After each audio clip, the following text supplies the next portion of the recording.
I want to speak with animals, and I'll have her use her spell slot, and use first level speak with animals, to communicate with it. Okay. And what does she say to it? She, says it looks like you're hurt. Or what happened? And the bear says, the forest burns. Burn? Leave. The forest burns? What, why? What happened? Did someone do this? And as you're saying this, Adrax, you start to notice that that your some of that your hands are starting to tingle. What is this sensation? Black Oni. Yeah, so previously, the group was exploring the mountainside lair of disgraced engineer Huron Stallmast. The group found Stallmast's office, where they found plans for damaging or destroying the town of Hupperduke, plans for placing sharks into Hupperduke's lake, and plans which Kara ashamedly revealed she was responsible for selling to the drow they'd previously seen, for a massive top-secret suit of clockwork armor. In Stallmast's office, the group also found a secret passage into Stallmast's bedroom, which adjoined to Stallmast's massive clockwork forge. There, the group found themselves face-to-face with Sken the Stoic Goliath, as well as Rogun, the embiggening Durgar, Ishel, the poorly parkouring drow, and Huron Stallmast in his mega suit, which he had decided to name the Stallmeister. The group took out Scan and Ishel while Rogan escaped into a secret door. The group then destroyed the Stallmeister and tried to capture Huron and take him in alive, but Yinra Emberwind, the bounty hunter, not in on this sort of subconsciously communicated plan, took Huron out herself. The group discovered a couple things in the aftermath, and some of the things I'm going to say now are things that we didn't actually say last time, and are bits of new information we didn't get to right at the end. So first off, Kara retrieved Huron's goggles, which simultaneously seemed like brand new and yet impossibly old, and had a message inscribed onto the inside of them in a language you didn't understand. But Daughter was able to help with the help of her invisible and not yet really acknowledged or discussed friend, was able to translate them, and they said, property of Dr. Oro, if found, return to sub-basement 3, bench 27. Adrax and Siren opened the secret door that Rogan, the Durgar, had fled down, and found a passage marked by wet and glistening walls and bioluminescent fungi. Clear signs of a passage into the Underdark, which is the expansive and incredibly dangerous network of tunnels beneath Wildmount. Nami and Yinra searched Huron's bedroom and found a set of notes written in yet another unknown language. And so these didn't get translated, but if we'd had a couple, 1 or 2 more minutes at the end of last session, we would have, Daughter would have been able to translate them. And what they said is, so the first promised that more support and minions would be sent through the tunnels, and said that they'd be sending a smith to help accelerate Stallmast's work. The letter thanks Stallmast for his soon-to-be fruitful alliance with Den Hythanos of the Kryn dynasty. The second letter, and all of this for the players, is written up on D&D Beyond on the campaign page. So you can also look at this later if you want to remember it. The second letter was more recent. It alerted Stallmast of a Goliath prisoner who was being transported to a prison in Zadash, who needed jailbreaking. The writer of the letter says that the prisoner might not even know it herself, but she has local knowledge that would be potentially devastating if it fell into the hands of the Empire. The writer promised in exchange to provide some unique artifacts that should prove useful in exchange for breaking her out, obtained with the assistance of a contact of, quote, unique stature and inclination, who shares Stallmast's animus towards the gnomes of Hupperduke, if for different reasons. Wow. So the party then set back on the road to Hupperduke to claim their reward with what may be more questions than answers. Before we jump back in, one other thing I will say, and so this is something that that Dana asked, communicated that he wanted Karo to do before leaving the lair, was stripping down the Stallmeister for parts. So you're able to strip about 300 gold worth of metal off of it. That we'll assume that you're able to.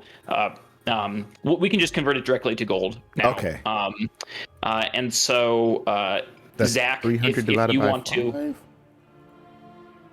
Yeah, I was gonna say, Nami, if you wanted to just message everybody what their share is based off of whether or not any portion of that is sort of going into party funds. Yep. All right, and so with that, the group travels back to town, reaching town around 5 p.m. Is that Beaten and bloody, but one question? Surviving. Yes. Before we had left, is it possible for us to have looted the bodies as well?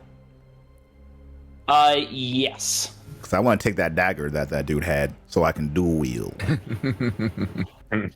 That Ishel was wielding. Is that right? Yeah. Yep. Okay. It's just a normal dagger, but yes, you can easily retrieve that. Dope. Yep.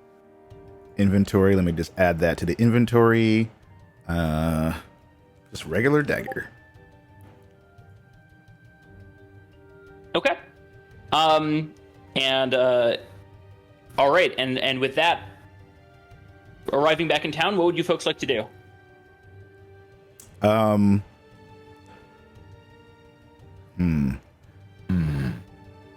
really want to go back to that inn and replenish myself and get some more drink in my system. That was a rough situation.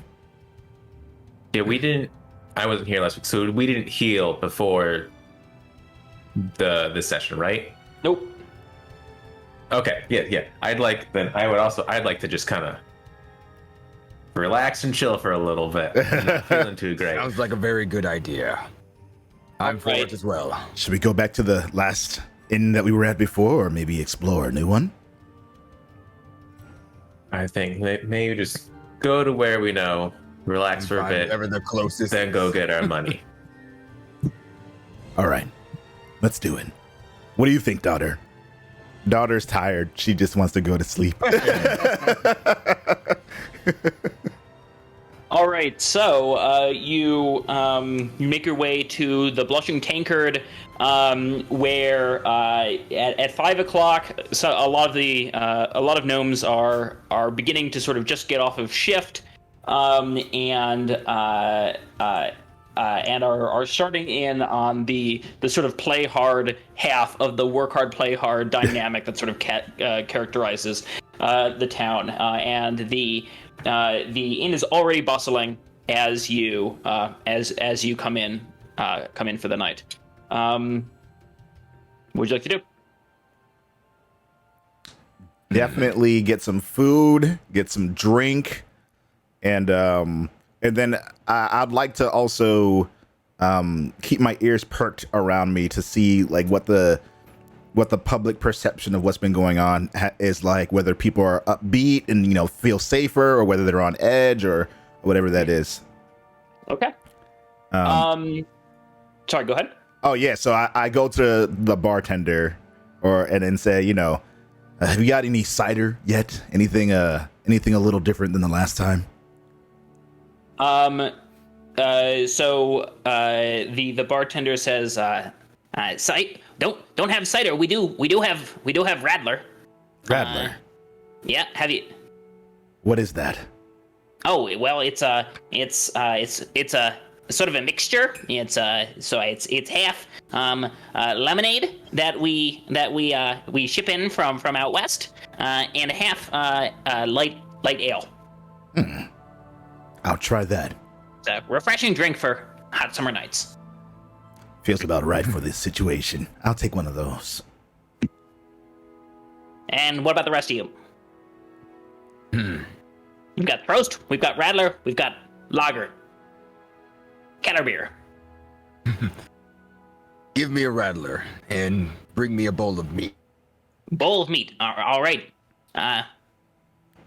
Bowl of meat, we can do that. Daughter looks in disgust. Don't look at me like that. I'm hungry.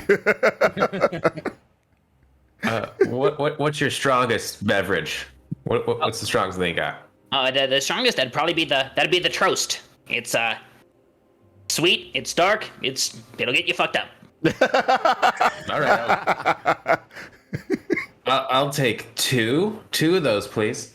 Okay. And then just I don't know, some kind of food.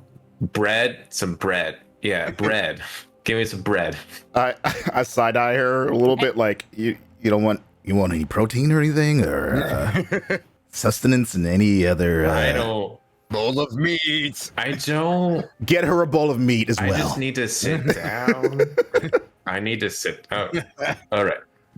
I'll take a bowl of meat with some sliced bread. There you go. And then I'll make some sandwiches. That's thinking ahead. I'm very wibbly wobbly right now. I'm a little wibbly wobbly. I'm not feeling I great. see the hole in my chest that I had from the last battle. I'm more fucked up. I look down at the bite marks from the sharks that were in there. Listen, y'all almost killed me.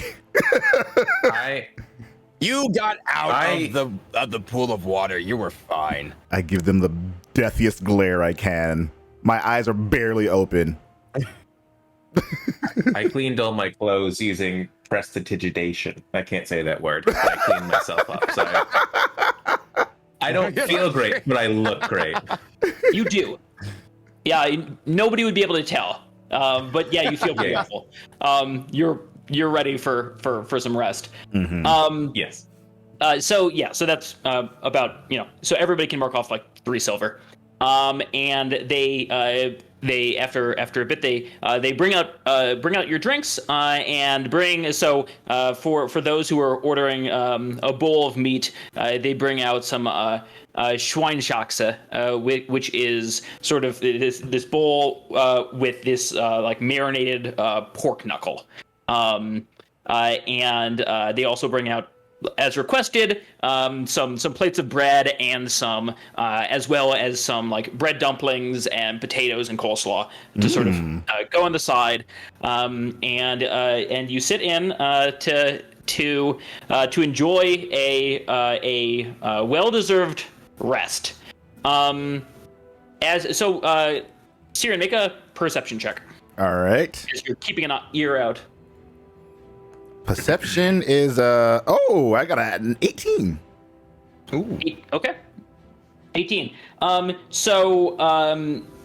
People are still people don't know exactly what don't know what you folks have been up to up in the mountains, but you definitely hear snippets of conversation of people that are worried about the jailbreak, worried about the safety of the town, but that so there is some a little bit of fear and consternation in the townsfolk.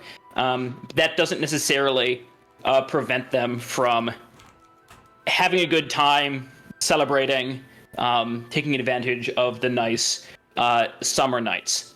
In fact, as you're sitting, there's a band that starts playing. Do any of you speak Gnomish? Ooh, I don't think so. I do. Let me just double check. Yeah, Common, Draconic, Elvish, and Marquesian. So no. Nope. Let me look at Daughter and see if she does. Let me see what. Proficiency in languages is no, she speaks Elvish, Giant, Sylvian, Common, and Druidic. Druidic. Druidic? Gnomish. Druid. Knows Gnomish. the band is all the songs are in Gnomish. Most of you have no idea what's going on, but Kara sort of translates some of the gist of some of the songs to you.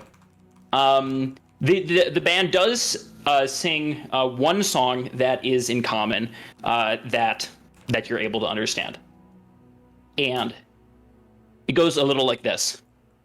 Oh, raise your cups and join the song of the gnome of greatest fame. For so long we sing this song of him, we'll all recall his name. He may not have slain a basilisk or become a famed inventor. No, we sing the song in Devon's name, 'cause it's all he could remember.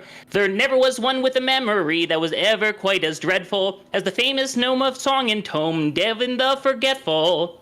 Oh, Devon had a brother, Bix, captain of the Raven's Folly, and Devon tried to stow away on a trip to Port Damali, but the ship where Devon hid himself was in fact the Frozen Raven, and he spent the year as a fisherman getting frostbite in Ice Haven. There never was one with a memory that was ever quite as dreadful as the famous gnome of song and tome, Devon the Forgetful.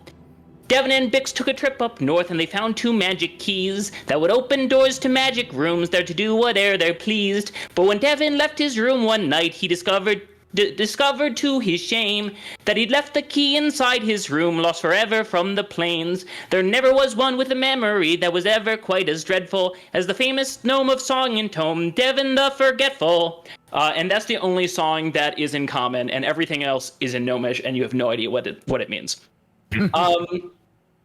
So, as you are listening to taking in the general revelry, what else would you folks discuss as you make your plans going forward?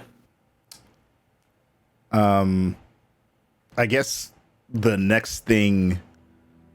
Well, I'll say this: I'm looking at my ring as I'm listening to the song. And kind of just twirling it and inspecting it and spinning it around and just really trying to get a feel for what this thing is like. Obviously, I have to attune it during a long rest. My character would know that, but I'm very curious about it. A little bit distracted by it, but also listening to the song and listening to everyone around me.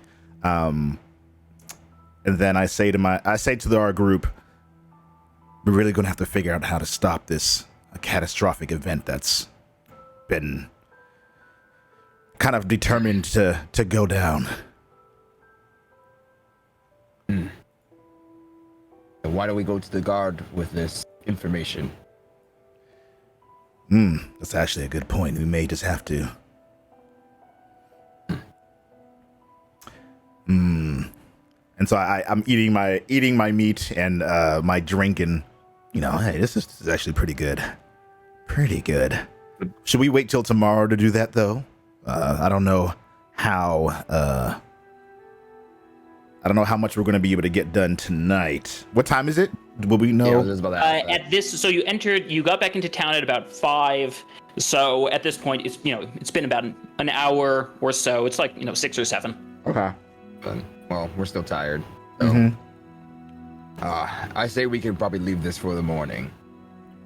We're tired, we're battered, and in the morning we'll go get our money, and then we can all go our separate ways, hunky-dory. It's all good. Fine with me. And I go back into eating my bowl of meat. Now I'm looking around like, wait, separate ways? That wasn't part of the plan. Yeah. Job done. Yinro Get pops money. in. You sort of forgotten Yinro was there, and so he says, "Well, yes, I don't think I'll be sticking around with you folks. I have other things to do, other bounties to collect." Other ways Jesus to get Christ, where'd you captured. come from? Other ways to get captured. I give her a side You're eye. not part of the group, anyways. You're part of the group anyway. We don't know you. Nor I you. No offense taken. So, Yinra, I have to ask, as one who is as seasoned as you are, but also as confident as you, what happens when you get captured again, when no one's there to help? Well, I'm sure I'll find my way. Find my way out of it. I found my way out this time. I'm sure I'll do it again. You only got out because we got you out. Yes, it was all part of the plan. I don't think Nami was really a part of your plan.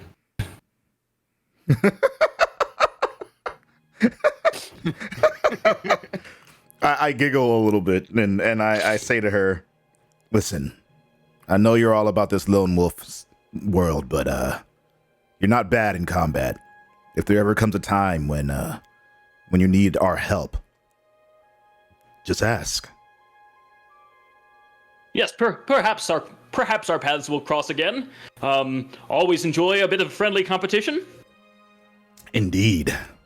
As I see it, I took out more enemies than you did in there, so you're gonna have to beat me next time.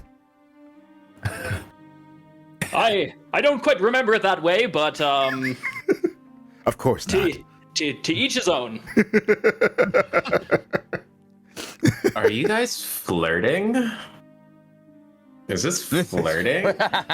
Siren looks on embarrassingly. I don't know. Sorry, do you feel left out?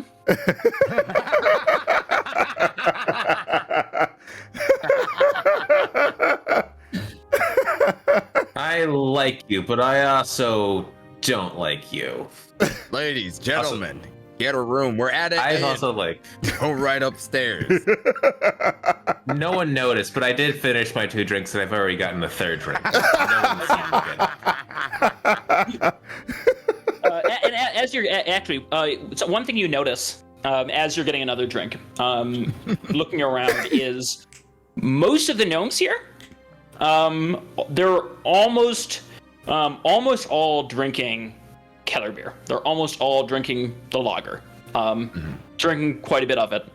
And the lager is also twice as expensive due to the tax that's placed on the lager. So gnomes are shelling out quite a bit on a just normal weekday night. Okay, they're getting lit. Having a real night of it. Yep. They must have good advertising. It is the world-renowned blushing tankard. Yep. World renowned. Yep. So, anything else you folks would like to do before you recover for the night? I'll ask one thing to the bartender. Since we've been gone, what's been going on here? What's been going on here? Well, there was a billiards tournament at the Sootswallow Lodge that was quite successful. Earlier today. What else has been going on around town? I hear Zendasa is having a sale on tea. Other than that, what sort of things are you asking about? Oh, just events going on around town, or any rumblings or rumors that you're hearing. Anything. As we mentioned the last time we were here, we're on a official business, and we're keeping our ears open for disturbances in the neighborhood, but also things to keep ourselves mindful of. Well, nothing. Other than the jailbreak really around town, although we are hearing some troubling rumors from coming down the road from the north from Nogvarot. What are these troubling rumors? Well, it seems that another person has been killed. I think that marks 3 victims already from up the road. Whole town's on edge. Fearing for a 4th. Interesting. What is this place called again? So Siren, you actually are the one person who would already know about this. Oh, this is okay. This is what the in Nogvarot, what your order has already sent you to sort of look into. But it seems that but the information you're taking away from this is it's still getting worse. ongoing. Yeah, and people are it's getting worse. Okay. gonna have to make our way up there sooner than I anticipated. Thank you for the information. Certainly. I must go rest. Group, do as you may, but tomorrow we've got a lot to do. I go upstairs into my room and, my ritual of the night of taking the blade out, cleaning and brushing myself off and getting myself just prepared for the night and resting, meditating, ready. All right. And so after you have cleaned your blade and sort of gotten yourself all ready to sleep, you find yourself drifting off to sleep, and as you do, you find yourself standing in an empty town square, surrounded by 3 towering inns that are looming over the square. On the second floor of each inn is a massive sort of hemispheric glass window. Dark, smoke-filled, as if catching the ash from inside the inn's hearth. You turn towards the center of the square and see at its center is a cluster of hay bales, from the middle of which stands a wooden pole, and something's pinned to the pole.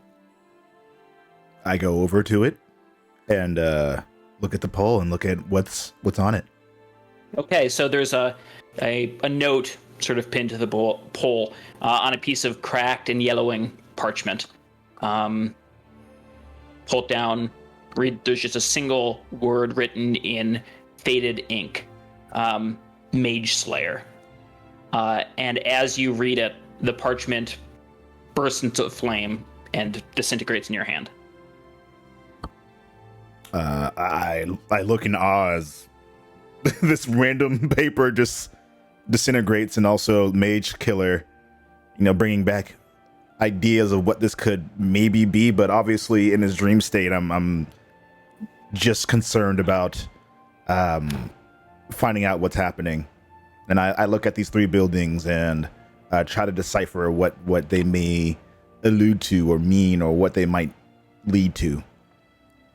So you turn and look at these inns again, with the just sort of towering above you, and towards the top of each of them again these sort of like domed windows extending out. And as you're looking at them, you hear a shriek from behind you, and you turn and look back at the pole, and you now see that bound to the pole is a tiefling. Her skin yellow, her eyes black, and she's wearing black leather armor. My heart's kind of racing at this point. I know who it is, but I can't. I'm in shock, and kind of like a deer in headlights. Like, I want to move and help, but I can't. Mm-hmm. And I want to stop whatever's happening from stopping, but I can't. I'm just looking in horror. And so as you're watching, you're feeling yourself tensed up, and you can't do anything as the embers from that had been sort of the remains of the note catch onto the hay, and flames start rising. And she just looks down at you and just like very calmly just says, "Why haven't you avenged me?" I'm trying. I know I'm not strong enough, but I'm trying. And as you're saying this, though, you still like find yourself like unable to move as things are just sort of getting worse beyond your control. The flames continuing to rise up, and as they do, as the flames continue to rise, 3 things happen at once. First, the base of the fire darkens into tongues of a deeper purple flame, a color that creeps up until the fire, the whole of the flame is overtaken by this color. Second, as your gaze follows the flames up, the 3 inns seem to grow and lean in even further until the darkening sort of hemispheric windows are a trio of smoldering black orbs directly above you. And third, as the tiefling before you screams, and as she does so, her screams morph into this sort of avian screech that echoes throughout the square.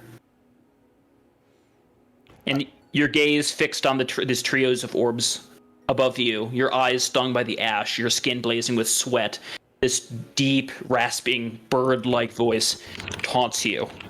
Coward. No. Not a coward. I need more time. I need more power. The borders of the 3 blackened orbs erupt into purple flames. You glance down and note with a start that you can't actually see the rest of the inns anymore. The scene is just a field of smoke with this, sort of fire, this purple flame in the center. And as you give this retort, this sudden force slaps you, and your gaze is snapped back into the three flame-rimmed black eyes in the sky above you. What is this for? I'm no coward. I will avenge her. And this avian voice says, "Not a coward. You need more power. You need more time. I would lend you a measure of my power, but you would only squander it." What makes you think that? Well, tell me, Hellwhelp, what would you do if I lent your power? Well, as I mentioned before, I would think I'd avenge Jer. There's no way I'm letting this go unpunished. And as you say this, as you sort of make this claim, the blaze surrounding each of the eyes above you surges, the deep purple of the flames flashing into bright violets, as you are fixed by the crushing weight of this sort of three-eyed gaze above you. And as this happens, you scream in pain as this searing pain erupts in your wrists, and the image of a feather melts into the flesh of the insides of each of your wrists, the skin sort of bubbling and snapping, and your eyes go wide with pain, and you wake with a start sitting in your bed, completely drenched through with sweat. You run a hand across your face to clear the dripping sweat from your eyes, and when you do, you're shocked to see that your hands come away covered in soot and ash, and on the insides of your wrists, you still see the mess of a scar forming in the brand of this burning feather. I'm looking down in shock, and I'm this close to screaming, but I also know that I'm in an inn, so I'm just kind of in a like a dry scream, I'm just shocked and also terrified, but also just beyond confused that this dream state has melded into this reality state, or maybe I'm still dreaming, maybe I'm not. I'm confused, and also, now I can't move because I'm just I'm just what the fuck just happened? So Siren is confused and terrified and frozen in shock. Meanwhile, what's Nami up to? Let's see. I think I'm finishing my third drink in my meat and bread. Uh-huh. And how strong again are these drinks? Compared to a real world drink, what would we say? Yeah, I mean, the Trosts are probably 7%. Okay. It's a sort of, a slightly strong, not an imperial stout, but a sort of a strong stout. Mm-hmm. All right. I'm going to get a fourth drink. Okay. And Make then, a constitution check. As I'm drinking the fourth drink, okay, that's fair enough. Oh, 19. Nice. 19. It's you're drinking maybe more than you really should. But you as an elf, you've been doing this for a couple hundred years, and you have a pretty good tolerance. So as I'm drinking my fourth drink, I finish all my meat and bread. I'm gonna get up on the stage or whatever and start singing with the gnomes. I'm not performing anything right now. I'm just letting you know. Like me, Zack is not gonna do anything. But Nami, Nami does. Nami is just kind of, yeah. She's just kind of, Nami just kind of mumbling along because she doesn't know Gnomish, so she's just like, hey, Yeah, make a like, performance check I at think she disadvantage. knows the words. Okay. Oh, this is great. Ooh, that one.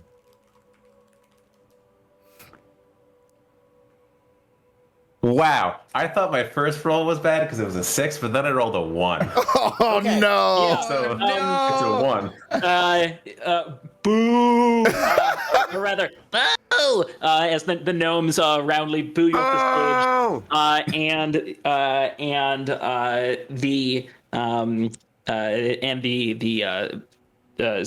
the bouncers come and clear you off the stage and suggest that at least in their opinion you feel like you're doing okay. They think maybe you've had enough and recommend you call it a night.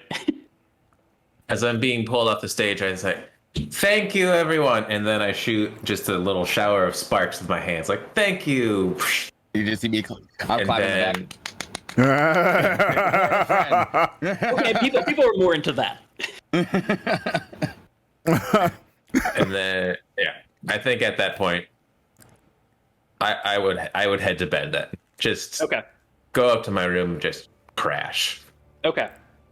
Yeah. All right. And you have a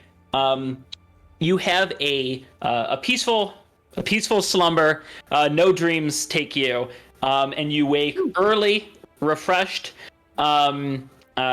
with plenty of time early in the morning before you would re-meet with your companions. And you pull out some of the notes that you found in Stallmast's lair, and among them you find some pages taken from a spell book. You look at the first one. The page is illuminated with a series of illustrations depicting a figure raising one hand, palm facing in, moving the other hand to cover it, moving the second hand back out, outstretching the hand, and a glow appearing around the outstretched hand. Each of these illuminations is paired with a short description of the motion written in common, followed by a few words in Draconic, under each of which is a transliteration into Elven syllables, which you can read, and a brief description of sort of the meaning and the subtext of each word. Okay. So I'm inspecting what spells are in these notes. So what it's describing. So make an Arcana check.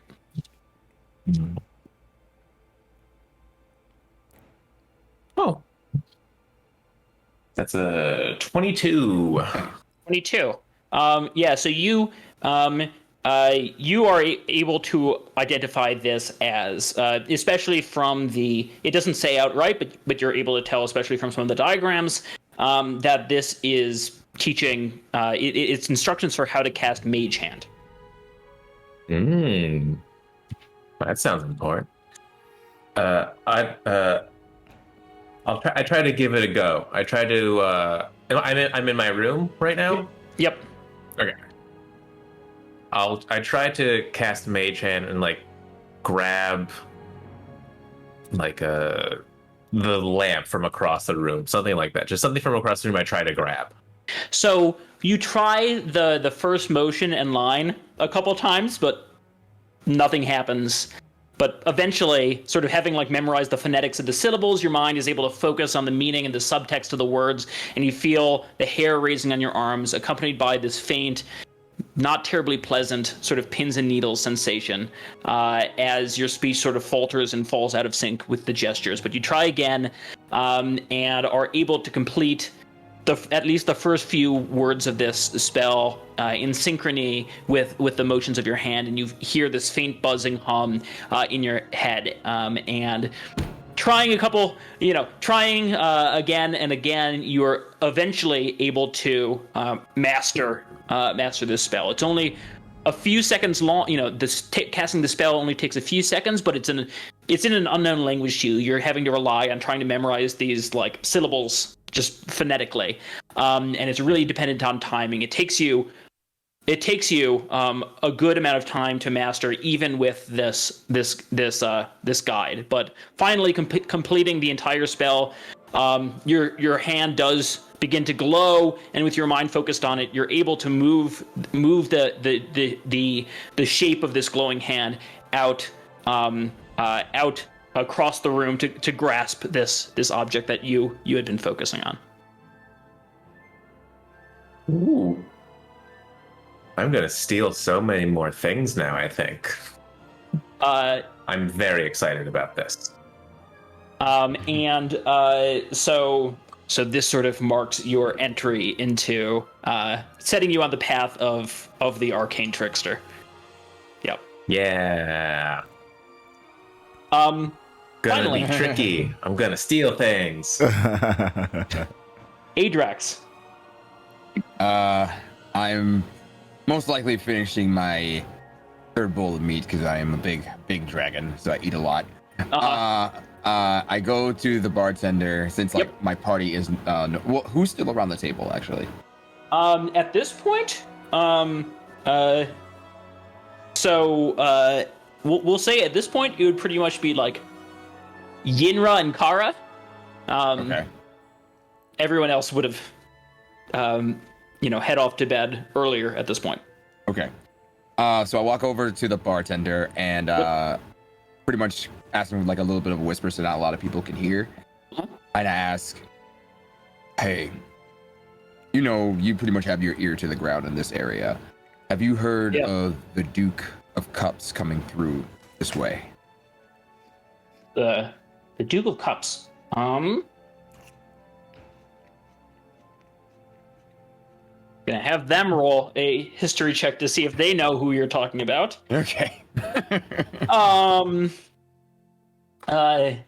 They say Duke of Cups.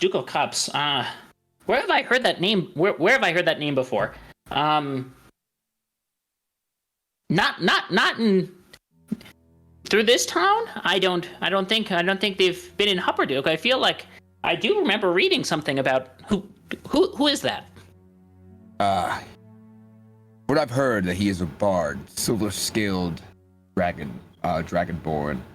Been getting a lot of word going around. Just wanted to know if you heard anything of him coming through here. A duke? Where is he the Duke of? He's a bit of a Duke of in the Dweldian Empire, from what I've been hearing. Interesting. So, I've been trying to track him down for a certain reason. Need to get in contact with him, but I'm sorry. I'm sorry to tell you I don't know any dukes. If I wish I did. I bet dukes throw a good party. But I've heard. Thank you. I appreciate that. I remember where I did hear their name. I'll let you know. The name sounds familiar. What do you know? Well, if I don't quite remember, but if I do recall where I heard the name, and you're still in town, I'll let you know. Okay, thank you. And then I pretty much go up to my room, take off my armor, and check out my battle axe to make sure it's still sharp, and take out my coin, and say a little prayer, and get ready, and pretty much getting ready for bed. Okay. So what do you do with the coin while you're sleeping? What I do is I hold up the coin before I actually get to bed and say my prayer, and then when I'm getting into bed, I hold the coin into my right hand. I hold it to my chest the entire night. Okay. And so you're able to fall asleep easily with the, after a very long day, holding the coin in your hand. And as you fall asleep, you fall into sleep immediately as your head hits the pillow. And when I say fall into sleep, I mean like as you flop back onto the bed, your head doesn't stop when it hits the pillow. Your body continuing to rotate backwards. The timber and plaster of the ceiling sort of sliding away under your eyes, replaced with cloudless blue sky of a bright summer morning. You keep rotating back, and with a thump, your back hits the rough, hard-packed road you've been traveling. What the hell? Where am I? And as you sort of, in pain, get to your feet, dust yourself off, and you hear a voice behind you. Just, ow, that's gotta hurt. Hell? What's that? Where have I heard that voice before? You turn around, and as you're turning, person behind you punches you in the shoulder, playfully, and is already moving past you down the road. It's a young human woman, maybe 24, 25, warm brown skin, the sides of her head shaved with this sort of beautiful swirl of like quarter-inch thick braids, crowning her head and cascading down her back. And she's walking on ahead of you, brisk step, just heading past you down the road. Oh, I pretty much gather myself and try to keep up with her. Okay, you scramble and like try to catch up. She's a fast walker, and looking at her more like carefully now, while like trying not to like stare. You see that she's wearing this like well-filled like canvas backpack with these straps with like buckles for like it's like a traveling backpack like for long journeys. And she's wearing a green tank top, essentially, black shorts and hiking boots. They're nice boots. And as you're sort of looking at her boots, her hand thrusts towards you and you almost trip. And she just says, Gorp?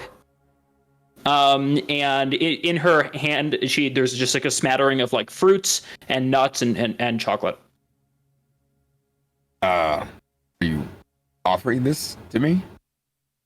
Yeah, you been on the road long?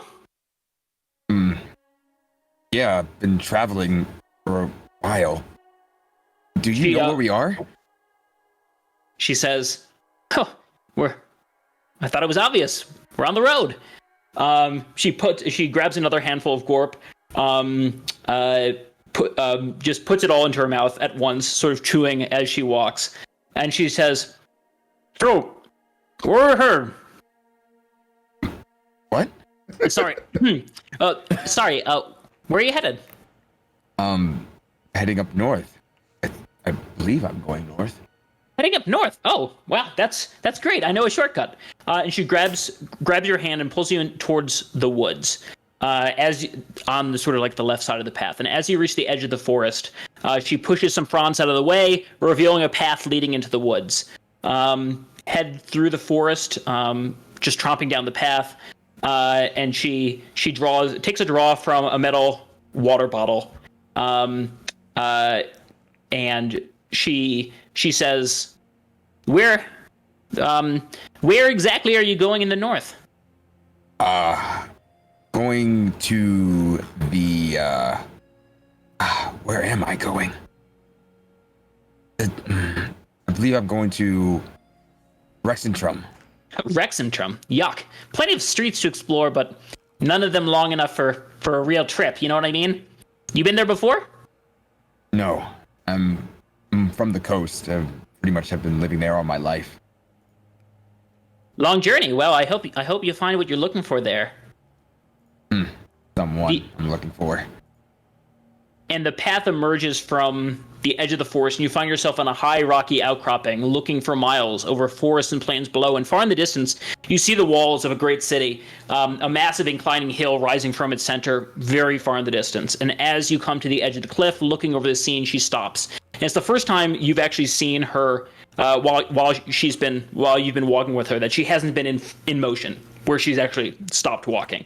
And she turns towards you, and hands on her sort of backpack straps up by her shoulders, just like staring at you. And she says, "Are you serious about this?" Serious about my journey? Yes. Don't waste my time. I want to know that you're taking this seriously. All my life up to this point has been serious. I'm not turning back now. I refuse. And this... You haven't told her anything about what you're actually doing, where you're actually going, or why. But she just says, this fucker, he killed her, right? What are you going to do about it? Make him feel the pain that I felt. And I know that she felt. And as you sort of like are muttering this, sort of like softly, seriously, and she's standing before you on this sort of outcropping, looking down at you. Her eyes deep brown, shining with this sort of unnatural brightness in the morning light. And she raises her hands outstretched beside her. The winds sighing and soughing through the trees before falling silent. And in this silence, she speaks again, and her voice rings with clarity. And she says, "Say it louder. Swear it." I swear that I will make him pay. And make sure he feels the pain that I felt and that what she felt. And so she stands. She smiles as you say this, and she drops her arms. And the sound of the sounds of the forest in the morning return, wind going through the pine needles, birds calling. And she says, "I'll hold you to that, Adrax," and winks. She turns and says over her shoulder, "Watch your step," as she proceeds to step over the edge of the cliff and down a switchbacking trail that sort of seems to appear in front of her that you swear wasn't there before. She walks out of sight. All right, so next morning, wake up, and again, Nami's been up for a while, but the rest of you sort of sleeping a little bit longer until you meet up in the common room of the Blushing Tankard. And what would you like to do? One thing I wanted two clarifying questions, actually. Yep. One is, could I have attuned the ring that I found? Yes, and in fact, attuning actually only takes a short rest. I may have said long rest before. I was wrong. It only takes a short rest. So yes, you can attune to that ring. Okay. And if anybody else has any objects that they need to attune to or spells they need to prepare. Yep. What would I put that as in my... it's the Ring of Obscurity. You put it in. Okay. Yep. Perfect. Yep. Yeah, I think Kara had something that needed to be attuned to, so that will need to be adjusted on her sheet, that it's all attuned now. Good. Okay.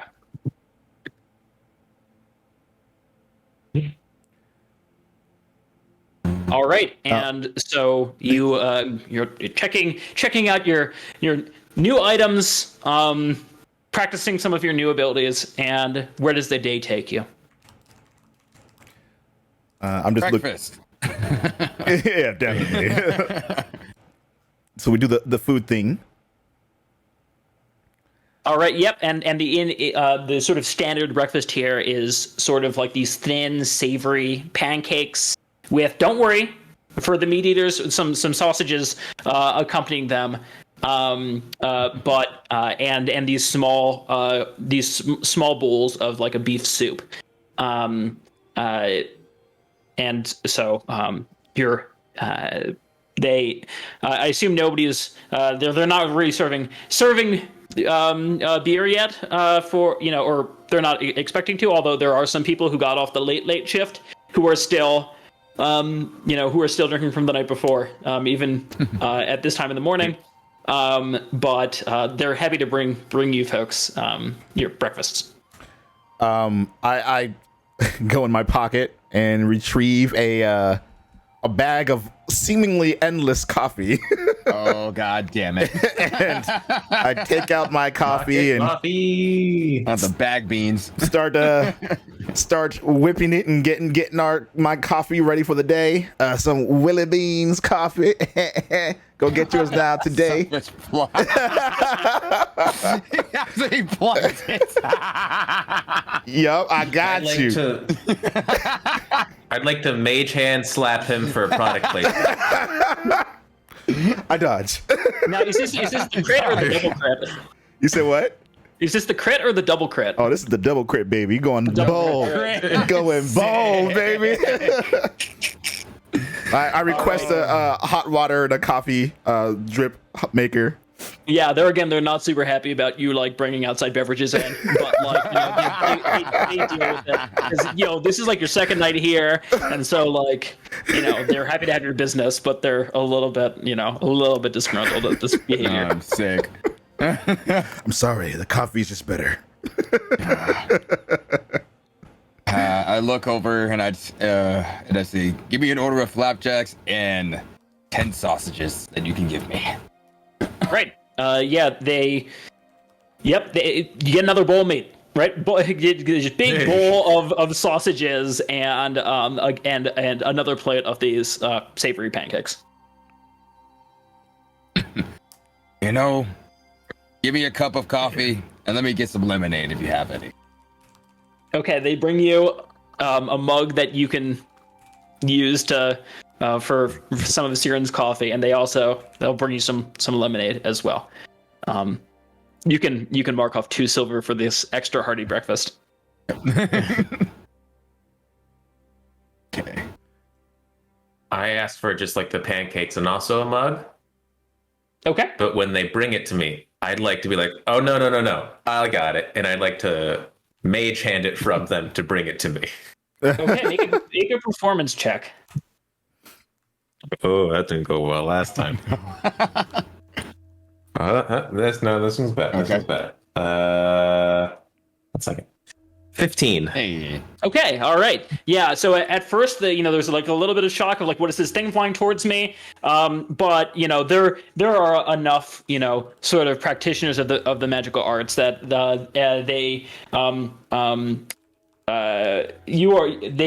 find this sufficiently entertaining. They're willing to sort of overlook the fact that again you're consuming this outside beverages and smile at you. Then I turned to the group and I just like raised my eyebrows like, huh? I'm like waving around my hands with the mage. I'm like, look at all my hands. Let's see if got some new tricks up your sleeve. I do. And then I pull a quarter from behind his ear with the mage hand. Okay. The mage hand does it. You're a magician now? Is that what's happening? Yes, I'm leaving the group to become a magician. I didn't know I was getting breakfast in the show. Well, I heard about last night's performance. At least the magic part was good. It was hilarious. It was, I'd watch it again. What are you guys talking about? All right. I don't remember that part. It's funny. Like me, Zack saying Nami doesn't remember that part. It was funny. Now, I've got to ask, you've gotten this, I guess this new trick you've learned. Did anyone else have a strangely intense dream last night? By intense. What do you mean? Oh, I don't know, like, being in a dream that felt like I had no control, but I did. But I awoke, and this is going to sound weird. In my dream, there was ash. Ash was on my body. It was on me. I woke up in a sweat, as if I was really there. And I wiped my hand across my forehead and found ash when I woke up.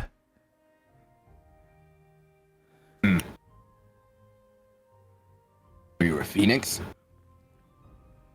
I can't fully make out what happened, but I feel something.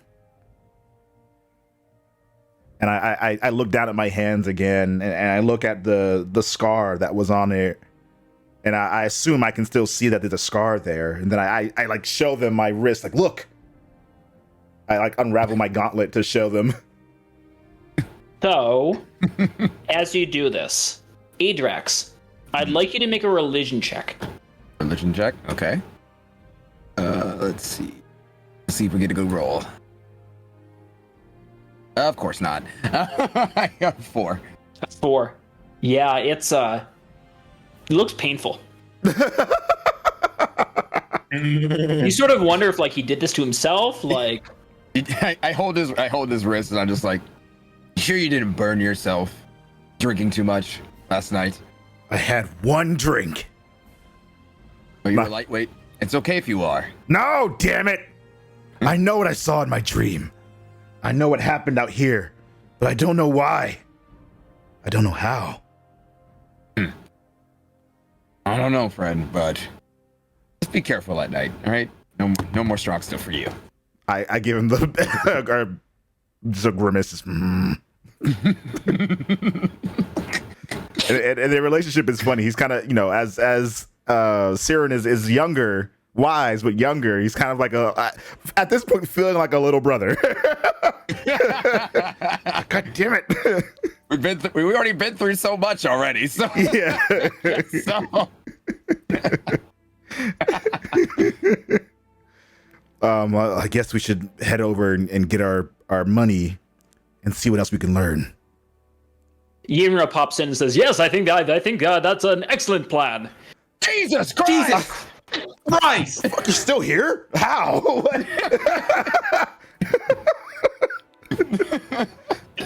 Yenra, if you want to just like stay with the group, just like stay with the group. I mean, God, I have virus. Jeez. Goodness. How do you keep doing that? I'm gonna keep. I thought Nami was Emberwood. I thought Nami was the silent one. We've got a new rogue in the group. You take that back. All right, so you're gonna head to Bram Goldswaddle to claim your reward. Okay, so you find Bram at the sort of like town watch headquarters over on the north side of town, near the town gates, and he looks. So Bram looks pleasantly surprised to see you return, and says, "Did you make it? Did you? What did you find?" Oh, it looks like you're all back in one piece. Yeah, fortunately for us, got a little close every once in a while, but there's quite a bit of information that we have to discuss. But we were able to take down our target and find out more. Did we bring anything that shows proof that we did take her down? I have the ring. There we go. Okay. And we have the cloaks as well, from when we took those. That's a very good question, though. And so I present both the cloak and the ring, and say, "This is the ring that I have that I have acquired. I didn't find it necessary to bring the head back, but we have taken care of our Goliath problem." And Yinra steps forward and say, "What he means to say is, I took care of our Goliath problem. I conducted an independent investigation, snuck up into the secret lair of Huron Stallmast, infiltrated it by allowing myself to be captured, and identified the group's leader, Huron Stallmast. I convinced Huron to share his dastardly plan with me, and then waited until the others arrived and led the charge from behind, dealing the killing blow to to a pair of terrorists, a drow captain operating behind enemy lines, and the deranged engineer himself. As such, I think I deserve half of whatever reward these flim-flams had been promised. I knew bringing you along was a problem. I walk up behind her and right next to her ear with a slight growl, "You have one more word, and you'll be in another cell." I think, yeah, she can get 25 gold, and we can all get 50. I see nothing wrong with that. If she wants half of what we're getting. Half of what we're getting. Is that what you're saying? You know, I mean, that's what I'm saying. Like, yeah, if you just want half of what we're each getting, then you get 25. Yeah. Bram looks at you in confusion and says, "I thought I offered a little bit more than that." Well, you said we each get 50. You gave us 50 up front, and then you said 50 when we get back. Right? Correct? Yes. All right, well then, she's just going to get 25 because she wasn't there for the first time, so she doesn't get that first 50. Make a persuasion check. Ooh, good roll, please. Good roll, please. Good roll. All right, physical or digital? Doesn't matter. Whichever. Okay. I feel in the physical. Nope, you should have gone with digital. That's a 4. Yikes. You roll a 4? Yeah. Okay. We'll have Yinra also roll a persuasion check. She gets a 16. Woo! Jesus. So, Oh my god. Bram says, "Well, it does sound like. Is this true? Is she the one who did she? No! Did she take out?" Siron just yells out, "No!" Sure, yeah. Make an intimidation check. What are you doing? I want to just stop her from, actually tell the truth. That we pretty much did most of the work. She got captured against her You did get the will. killing blow on both of those people, but you did do most of the work. But we were trying to capture one of them, Yep. and she just decided at the last minute she's just going to kill them. So I actually explained this. I was like, yes. Yeah. So Siren, make a persuasion check as well, and Adrex, make your intimidation check. Okay. I got a 23. Okay. 11. Okay. And Adrex, what are you doing to try to be intimidating? Just letting out my dragon rage, I guess, is just be actually telling the truth and trying to get Humor to shut up. Okay. Bram, when you do this, and Bram is just like, 9 hells. Cool it. All right. Oh, okay. Somebody explain to me what's going on here. And Siren, you explain exactly what happened, and he listens and he says, "Well, I think it does sound like Yinra. Yeah, it does sound like you do deserve some reward, but maybe not 50% of the pot." Absolutely not. I think. Why don't we say that Yinra? Why don't we say I'll give you an equal share. I look in annoyance because she tried to swindle us. Same. But she did help us. So I'm very conflicted in the moment. I'm just like, "Argh." But she did screw us over, killing the last dude. So she didn't know that we were trying to capture Huron, what exactly was he planning? Oh yeah. And so I turned to Kara, who has more detailed knowledge of what the mech was and the plan as well. And I say, Kara here has a extensive knowledge on exactly what they have planned, but more or less, they're trying to attack the entire city. And so Kara explains what you found and producing some of these documents. And explaining what they say, and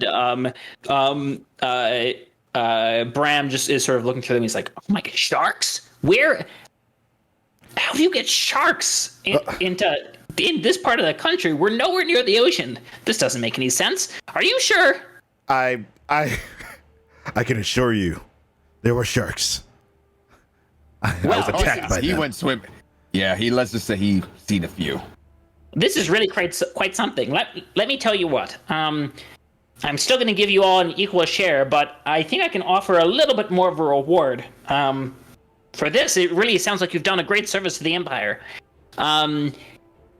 He gives you in total 950 gold. Woo! So which you can split 6 ways.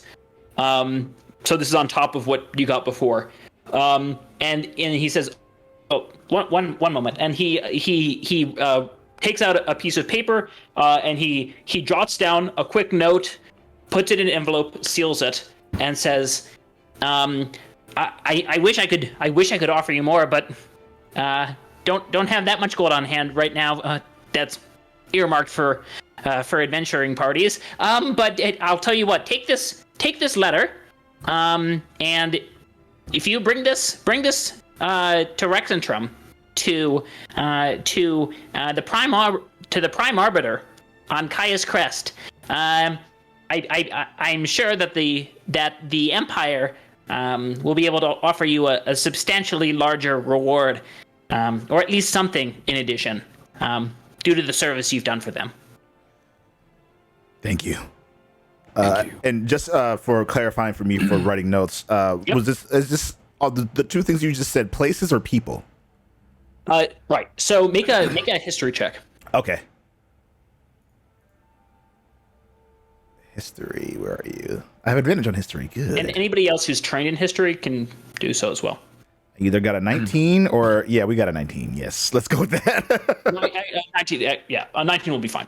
So who he's talking about is so Adrax, you also you know exactly who he's talking about. He's talking. So this is the Prime Arbiter, who is Sidnick Truscan, who is the sort of head lawmaker, who works in for the Tower of Writ, which is a temple to Arathis and also just sort of like the Hall of Justice in Rexentrum on the sort of main hill in the middle of the city. Gotcha.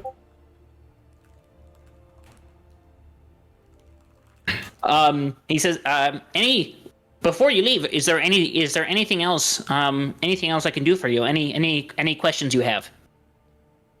I think back to my dream and about my overall goal, and I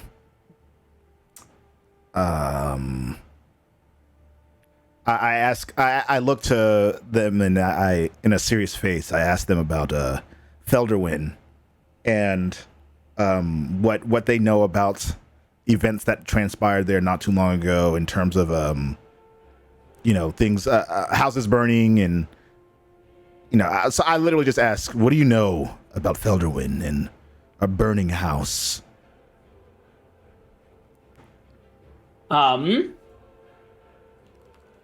Sorry, he rolled a 4 on his history. He says, yeah.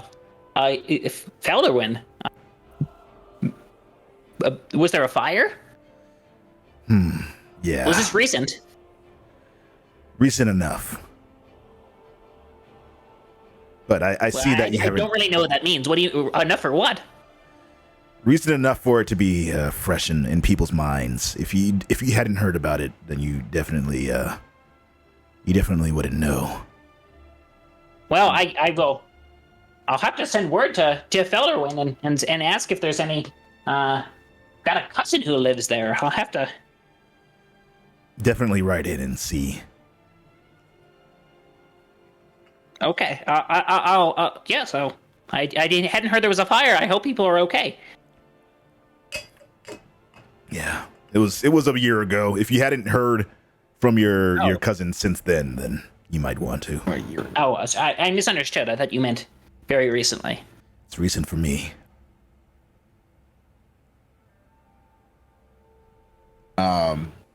Yeah, it since he's asking questions and whatnot, I ask how far is Rexentrum from here? Rexentrum. Well, it's a little over 2 weeks to get there. It'll take you about a week to get up to follow the Glory Run Road up towards Nagvarat, and then from there you just head west, and it's about another week from there. Okay. Have you heard about a silver-scaled dragon known as the Duke of Cups?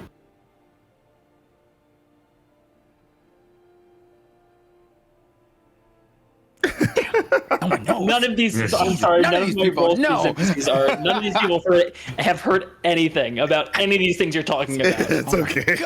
The Duke of Cups? I don't think so. We don't get many Dragonborn here. Most of them are off in Tallenstadt. Well, thank you for all you can. And guess I'll move on. We're out the way. Nami, anything you would ask? No, I don't think so. Okay. And I'm just ready to move on and go. Mm-hmm. Okay. And we'll say Kara would present the goggles that she found on Huron, and would ask, who he could talk to learn more about, or who she could talk to learn more about those. And Bram said, I don't know. I mean, certainly have lots of engineers here in town, but these don't look like anything that's made around here. Best bet might be talking going to the library in Rexentrum, going and talking to the monks. Could also try talking with the assembly, but good luck getting an appointment, and could be risky. Anything else you folks would ask? I think that's it for me. I think daughter would. I'm trying to remember what her ultimate objective is. Mm-hmm. I imagine she would ask a clarifying question pertaining to, I guess, learning more about the surrounding areas themselves. Mm-hmm. She's curious about everything that's around her. So, and also that's useful information for our group as well, like in terms of like the people in the surrounding areas and their customs and things that we should look out for, and even creatures that we should look out for.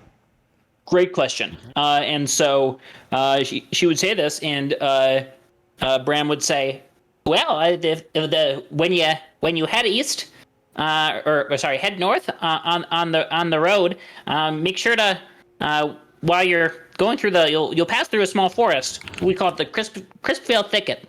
I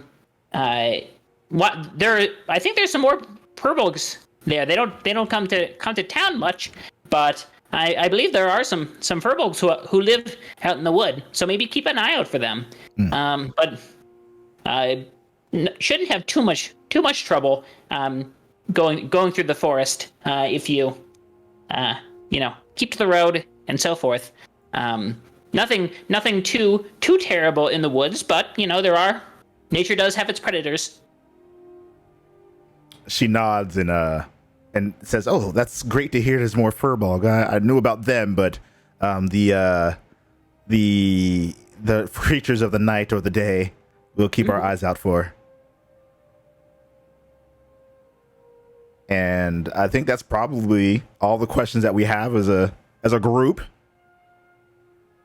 All right. And so why don't we go ahead and take like a 5-minute break, and when we return, we'll start heading. You can make your way out of town. All right. Cool. Ooh. Any bathroom breaks people need to take, go right ahead. Chat. It is so good to see you all here. Teacup, what's up, sis? Hi, T. Shin Megami, hello. TBG, Ryak, Cryozic, what's up? Hello, everybody. Good boy 4321. Thanks for the follow, by the way. And make sure you are following Pro Quesadilla on Twitch as well. I keep having the links boys. to. Yo, what up? The legend. Pro Quesadilla. Is Poise here too? Let me see. Yo, what's up, bro? What's up? What's happening? Big bro right there. What's happening? Yeah, if you ever want to see some amazing horror content, go check out Poise on YouTube. Yeah. I'm not even joking. Like, for real. That man, if I ever want to watch something funny and get scared at the same time, watch Poise. Yes. Absolutely. Toto Kitty, welcome. Welcome to Help Pixel. I'm just catching up to everyone who said stuff that I haven't been able to verbally say hello to. Sansuo, hello. Dragon Blade. Got a whole bunch of people in chat today. A whole bunch of people. We love it. Yeah, this is just like a I'm so excited about this campaign because like we get to play as like just cool characters and get to see and experience all this fun stuff, and we get to share that with you all now. And you know, last year when we started that campaign, we've been doing it all offline, off stream. We've just been doing it for ourselves, and that was so fun. But now we get to immerse ourselves in this new world and new characters, and Yes. I like it. And I hope everybody, you know, if you never played D&D before, I'm probably like out of this entire group, I am the newest player. So I'm you know, I'm still learning, and for what I've been going through so far with this amazing campaign with, you know, amazing party members and, you know, a great DM who's actually willing to help you out, it's something that, you know, get into. So, you know, check out D&D if you never have, you know, start small and then just go from there. Try some one shots and have a good time. Yes. As a side note, I will say here that for this campaign, to the opening, what we've right now, where we are right now, basically closes off the opening section, which is like 85% of which is taken from the Dangerous Designs module adventure that is in the Explorer's Guide to Wildmount book. So like the Explorer's Guide to Wildmount has like 4 really fantastic like level 1 preset adventures that are a really great way, I think, to jump in. Yeah. I love it. Let me see that tweet real quick so I can retweet it. You and your fresh cut. Let me find that real quick. Retweet, yeah. We like that. And what else was? Oh yeah, question for you, Tom. I'm pretty sure this is how it works, but I just want to clarify. In order for me to use any of my new magic skills, I have to use my Crimson Rite and you know, draw blood for myself, or no, not necessarily. Okay. No, the Crimson Rite, so there's a couple things here, right? There's the Crimson Rite, which I don't think you have to. Okay. The Crimson Rite is just allows you to sort of like coat your blade in the flame, right? Okay. But that's separate from like your blood curse, which so with the Crimson Rite, you can deal yourself some damage to like put your blade on fire. With your blood curse, you can just use your curse against somebody, and then you can potentially cause yourself damage in order to amplify the curse. Right. Right. Okay. But there are 2 different things. Okay. Just want to make sure. That's even better. Sorry, I got really excited just now. Like I could literally just like dual wield my sword and the dagger I just picked up and still like cast spells and shit. Like I have this spell called Hex that is a bonus action. Well, so one thing to think about there though is so first off, your fighting style that you chose, I believe, is dueling, right? Yes. And that only works if you have one weapon. You can't dual wield with that. Right. Wait, so I want the go ahead. If you want the benefits, so dueling is when you are wielding a melee weapon in one hand and no other weapons, you get a +2 bonus to damage rolls with that weapon. So if you want that like extra damage, you can't be wielding the right. Got it. However, also in order for you to do your spells, a lot of the spells you're going to have are going to have some sort of like somatic component, which means there's like gesture that goes along with them, right? And for most of those, you sort of need a hand free in order to do that. So I think that your existing style, where you have like your long sword or the katana, that is usually two-handed, and then you can sort of like take a hand off of it to like spellcast. Yeah, actually works really well. Whereas like if you want to use the other dagger, you can, but you won't get that bonus for dueling. And you'll have to like figure out how to like put it away to do stuff. But it's up to you. Yeah. Also, if you decide you do really want to go that route, and do like one-handed longsword, and then like, well, first off, I'm not sure you can do that in order to do two-weapon fighting. I might be completely wrong here, but they might need to be light weapons, and I'm not sure that the longsword counts as light. I don't think it does. So I actually don't think you can do that. You can't like dual wield longswords, for example. Right. I think so. It's a martial and versatile. So I think it's versatile, which means you can either use one hand or two hands. But that's what that means. Like, if you were doing one hand, it would be like one hand longsword. And shield type of thing. Shield, yeah. I think. Okay.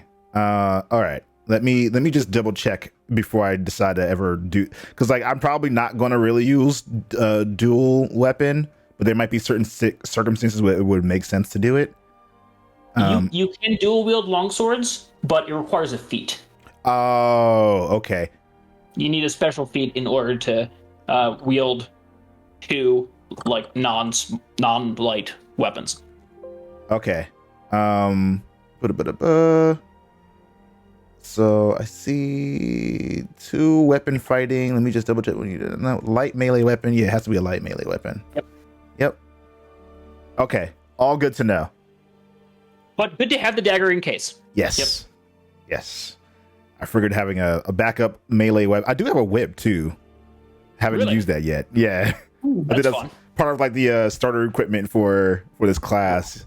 So there may come a situation where having a whip to get across something may be useful, or even a long range, like grab something out of someone's hand type of thing. I love that we had that moment where I used the mage hand to grab the ring off. I was like, yes! So glad I did that. Yeah, whips are fun. They don't do a lot of damage, but they have reach. Yeah. So you can hit things like 10 feet away with them. So. Yeah.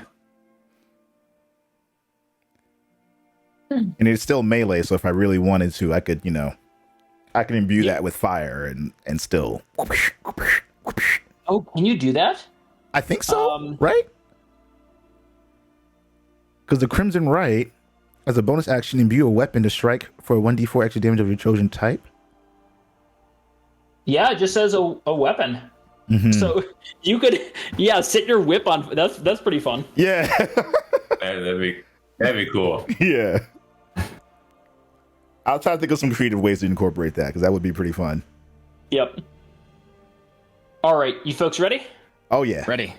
Okay, so the next day you set off on the road towards road north, towards Nogvarat, or towards Wrexham Trum, by way of Nogvarat. After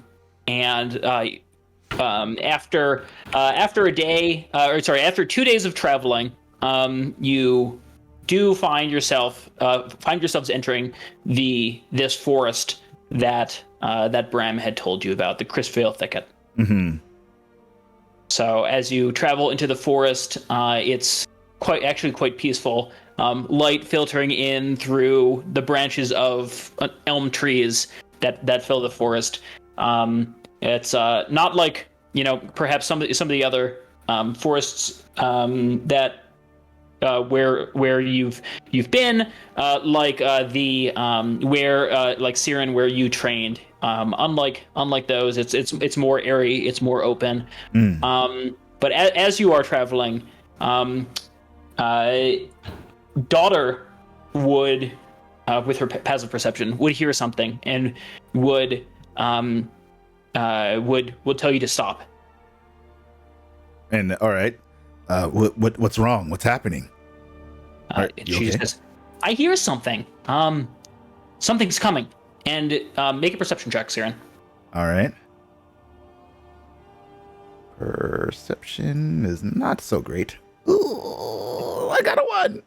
A 1. Yeah, you have no idea what she's talking about. You're What are you talking about? Yeah, Nami, you do hear this. This noise in the underbrush, something coming quickly, coming towards your position with speed, going to converse with you soon. Do I know which direction it's coming from? Yep, it's coming from off to your right. All right, I tell everyone there's something coming from the right hand side. Everyone just get ready in case it's bad. Well, my battle axe ready to go. All right. I hover my hand over my blade in its sheath. And I have my my fingers twitching from my dagger. And so you all get ready as out, waiting in anticipation as out, bounding out of the woods is just this enormous rabbit, just like outrageously fast. And it just bounds out onto the path, freezes in the middle of the path looking at you. And from behind it, from the bush, there's a shriek of something in pursuit. And out onto the path runs a small furball girl, about 3 feet tall, who comes to this jerking halt next to the rabbit, whose freeze is broken and bounds off into the woods on the other side of the path. And she's just looking up, staring at you. I unready my hand as I see clearly what's happening. And I'm like, sorry. That's all I can say. Looking at you all like bolt with your weapons, yeah. I put my battle axe away and I go down. I go, why are you running, little one? So she's looking up at you, and she has like brown furry skin, deer-like ears, and this like pink nose. And she's wearing this like light brown shift that's streaked in dirt. And she just says, I was chasing the rabbit. Who are you? I'm Adrax. And why are you chasing after a buddy all by yourself in the woods? Are you far from home? And she says, no, not far. Okay, well, I guess be careful. Don't go running off too far. Would we know? Well, I guess daughter would know more so than anything. Is she just a shorter furball, or is she just like a younger furball? Daughter would know. Daughter would know. Both. Both. Okay. Both. The little kid. Okay. And so daughter does know this, and daughter would step out, and when this small furball, her attention was initially just like completely focused on you, Adrax. But then when daughter steps forward, the young furball just breaks into a smile and says, "Oh, hi! I haven't seen you before." And she grabs her hand and starts pulling her down, hauling her down the path. And she says, "I like your hair. I wish my hair were that color." And so she's pulling daughter down the road ahead of you. And Saren like looks around. I look around and I'm like, oh, I guess this is where we're going now. And I follow. So you just continue down the path you were going, but now with this furball just sort of pulling daughter forward ahead of you.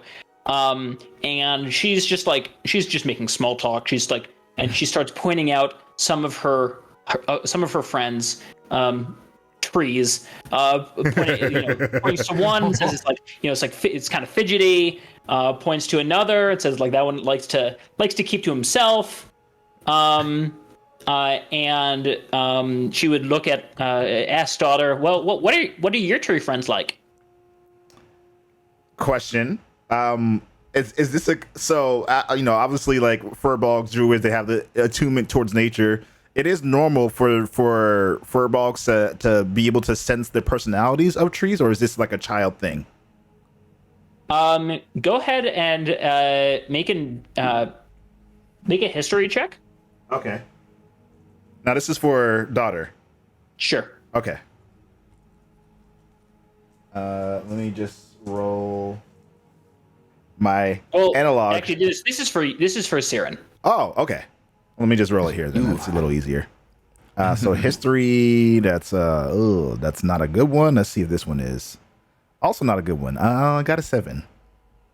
A 7. You're not really sure. Okay. Daughter would know that. So you don't necessarily know that these are.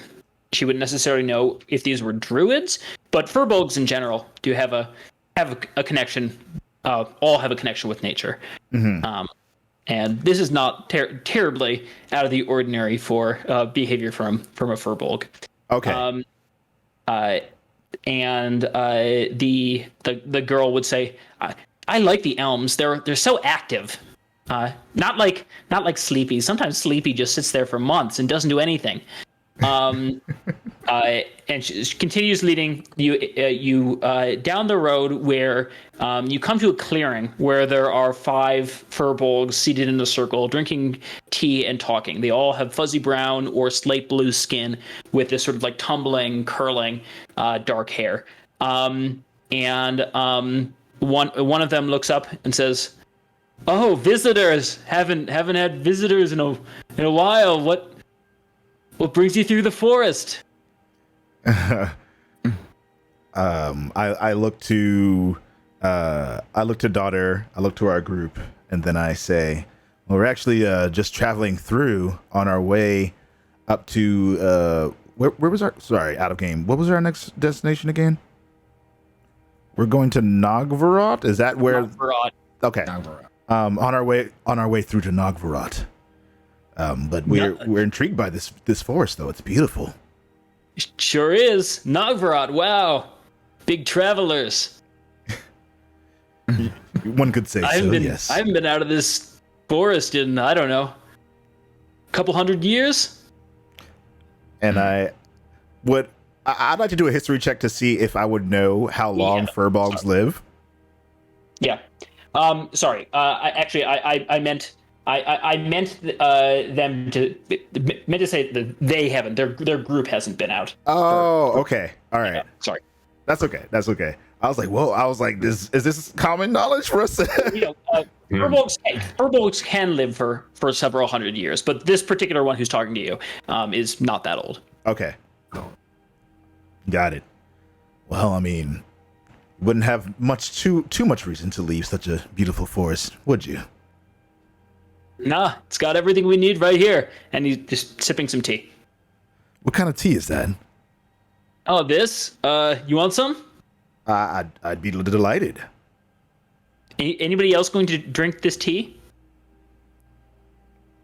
I'll smell it first before I drink it to see if the smell is good. It's got like an earthy, sort of like cedary sort of aroma. Yeah, I think I would take a very small sip. Okay, and Adrax? Just to test it. I will not. I'll watch everybody partake. Okay. And I assume Doctor. Go ahead. I can see how good it's maybe making everyone feel right now, and maybe I want to try it. And so the one who's talking to you, who introduces himself as Kieran, says, when you say you don't want any Adrax, he says, "All right. I mean, it's good. It's a good digestive." And he pours everybody else some. It has this deep, earthy flavor. It's made from roots and these like bright orange leaves, petals. This is quite good. And I look to daughter, and I assume she's also drinking some. And I ask her, do you drink this back at your home as well? And she said, I haven't had this. We do drink tea, but I haven't had this kind. Have her make a nature check. Okay. I rolled a 12, but she's got plus to her nature. That is about. She has plus 2, so 14. 14. Okay, sure. Yeah, so she would recognize this as jewel weed. And so they don't drink it regularly in the Siren Green where she's from, but she knows the plant. It's okay. So she's not having any bad reaction or bad thoughts regarding it, so that's a good sign. Nope. With a 14, she doesn't remember exactly what its medicinal properties are. Okay. But she, doesn't, she has good connotations with it. Okay. And then I turn to what is his name? Kieran. Kieran. Q-I-R-E-N. Yep. And I ask you mentioned something about digestive. Mm-hmm. Yep. Is this like an instant type of thing, or is it just to regulate, or like what's going on? I mean, we drink a lot of it, so it's more of like a sort of a constant thing. But it should keep your stomach settled for most of the day. Oh, okay, that's nice. Well, thank you so much for this, and I I go in my bag. Oh, god damn it. And I hand him some beans and say, "This is from my land. A very delicious but also strong coffee. This is digestive in a different way." Oh, thanks, man. That's great. And he'll in return, he will give you some. You can add jewel weed tea to your inventory. You should be able to find out in D&D Beyond. Okay. Yep. And I'm gonna go in my inventory, add that. I see it right there. Yeah. So this is actually a potion. Yes. So it's you can brew it into a tea. It's listed as a potion, but like you can brew it into a tea, and then it actually gives poison resistance. Sick. It does not get you high. Prevent poisoning, though. I'll take it. It is medicinal. All right, so you take some time and drinking tea with them, and they're happy to have the company. They indicate that they don't leave the forest often, but they might have to if it keeps shrinking. The smaller one in particular, the young purple girl is pretty happy to see visitors. And eventually, Kieran says, "Anything else you folks need?" Well, you mentioned that the forest is getting smaller. Why? What's happening? Well, just people from town. Wait, you want to elaborate? People from town? Are they?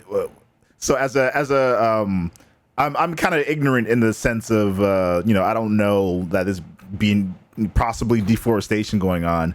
So I'm like, what are you talking about? People who could possibly want to destroy a forest as beautiful as this?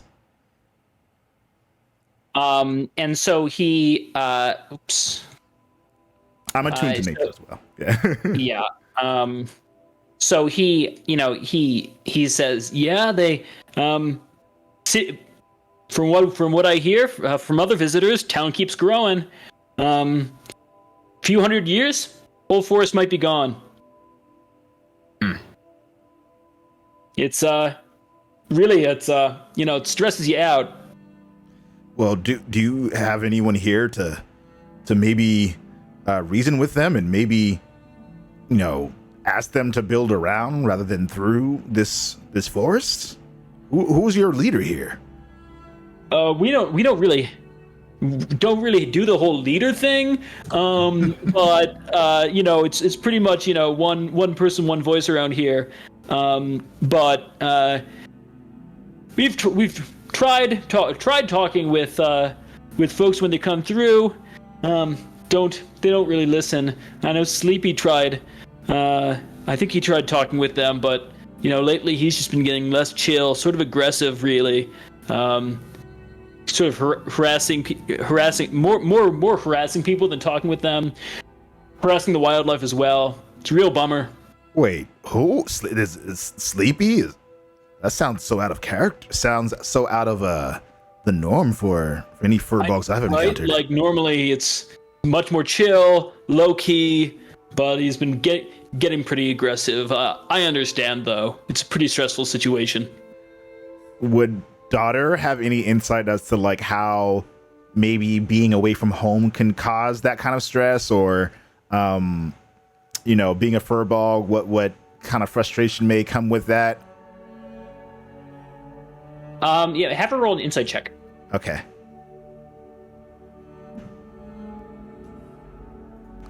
Insight is +4. Okay, so she got a 17. 17.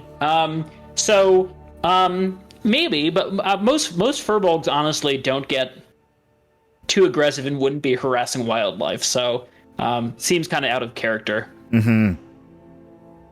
And so she would step in and say, "There's something funny going on with that. Where can we find him?" Well, he normally hangs out in the cave out east. Sort of sticks to himself. Doesn't really come hang out with us anymore. That's so odd.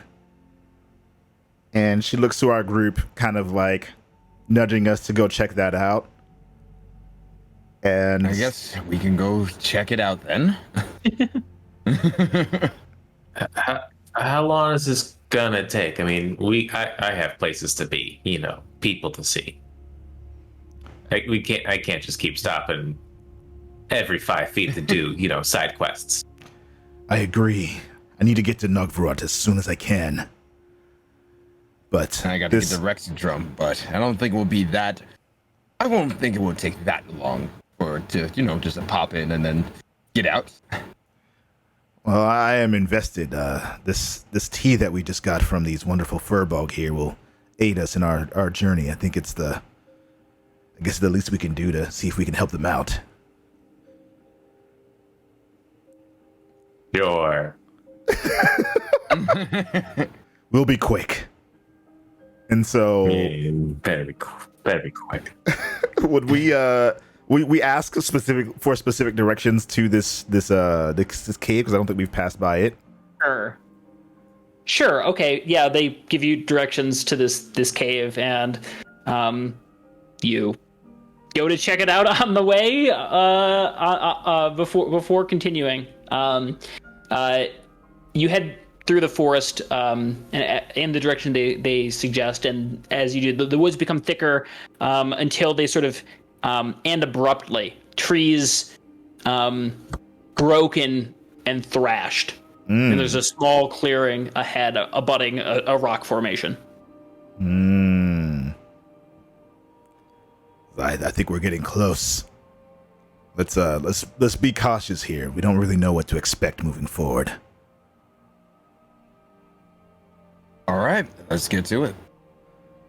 So is somebody going to let me get a marching order. So who would be sort of leading this approach into the clearing? Good question. I feel like I don't want to put her in a tough spot, but I also feel like she would be the most qualified person to navigate through this forest. Daughter. So yeah, daughter. So I feel like she would need to either be at the front or near the front at least. So I don't mind if it's like Siren, daughter, or if someone else wants to go in front of her, or even side by side with her. I'll walk side by side with her. Okay, so Siren and daughter. I'll be in like the middle. Okay. And then Kara and Ajax pung up the rear. So as you approach, Siren and daughter, you come up where there's this dark sheltered area where these two rock formations sort of rest on each other, and you hear, as you approach, you hear a growling sound and coming from within, and emerging from inside of this cave-like area, an enormous bear comes out from inside, pulling itself on its hind legs. Daughter, with her passive perception, would notice the paws on the bear are swollen and swollen and large and enlarged, and the bear just sort of growls at you and menacingly as you approach, unhappy with you being here. We kind of like put our arms up like this and step back a little bit, and let me look at her abilities here to see if she has something that can allow her to communicate with the bear. Let's see. Spells.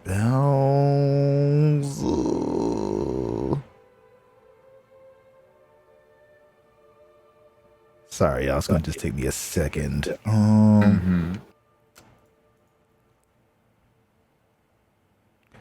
And while that's happening, Sarah and myself, I'll go, we're not here to hurt you.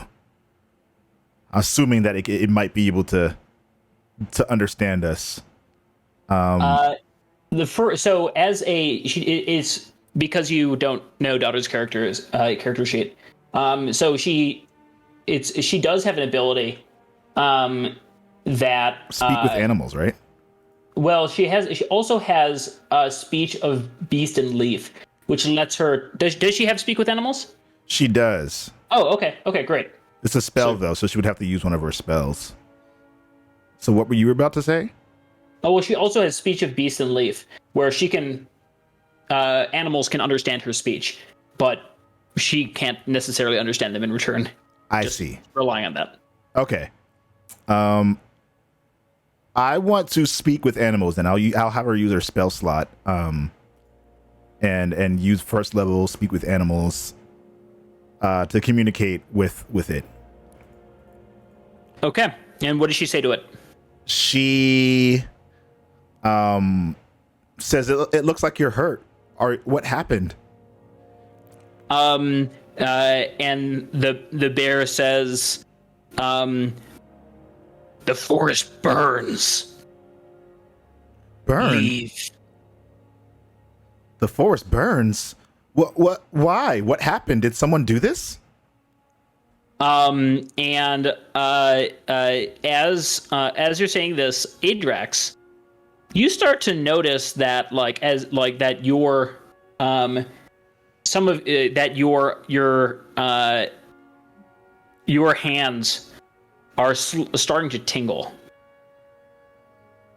What was this sensation? And the bear says,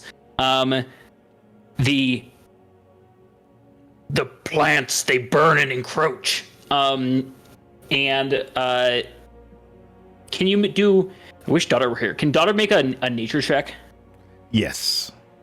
I will roll. I rolled a 6. Her nature is a 2, so that's an 8. 8. Okay. So, Daughter doesn't know precisely what he's talking about. But Adrax, essentially, the overgrowth that you've been trudging through to reach this forest is a natural. The plants that are surrounding the cave are a natural irritant, and having refused to drink the tea, you find yourself poisoned. Oh no! Oh, wow! Oh no!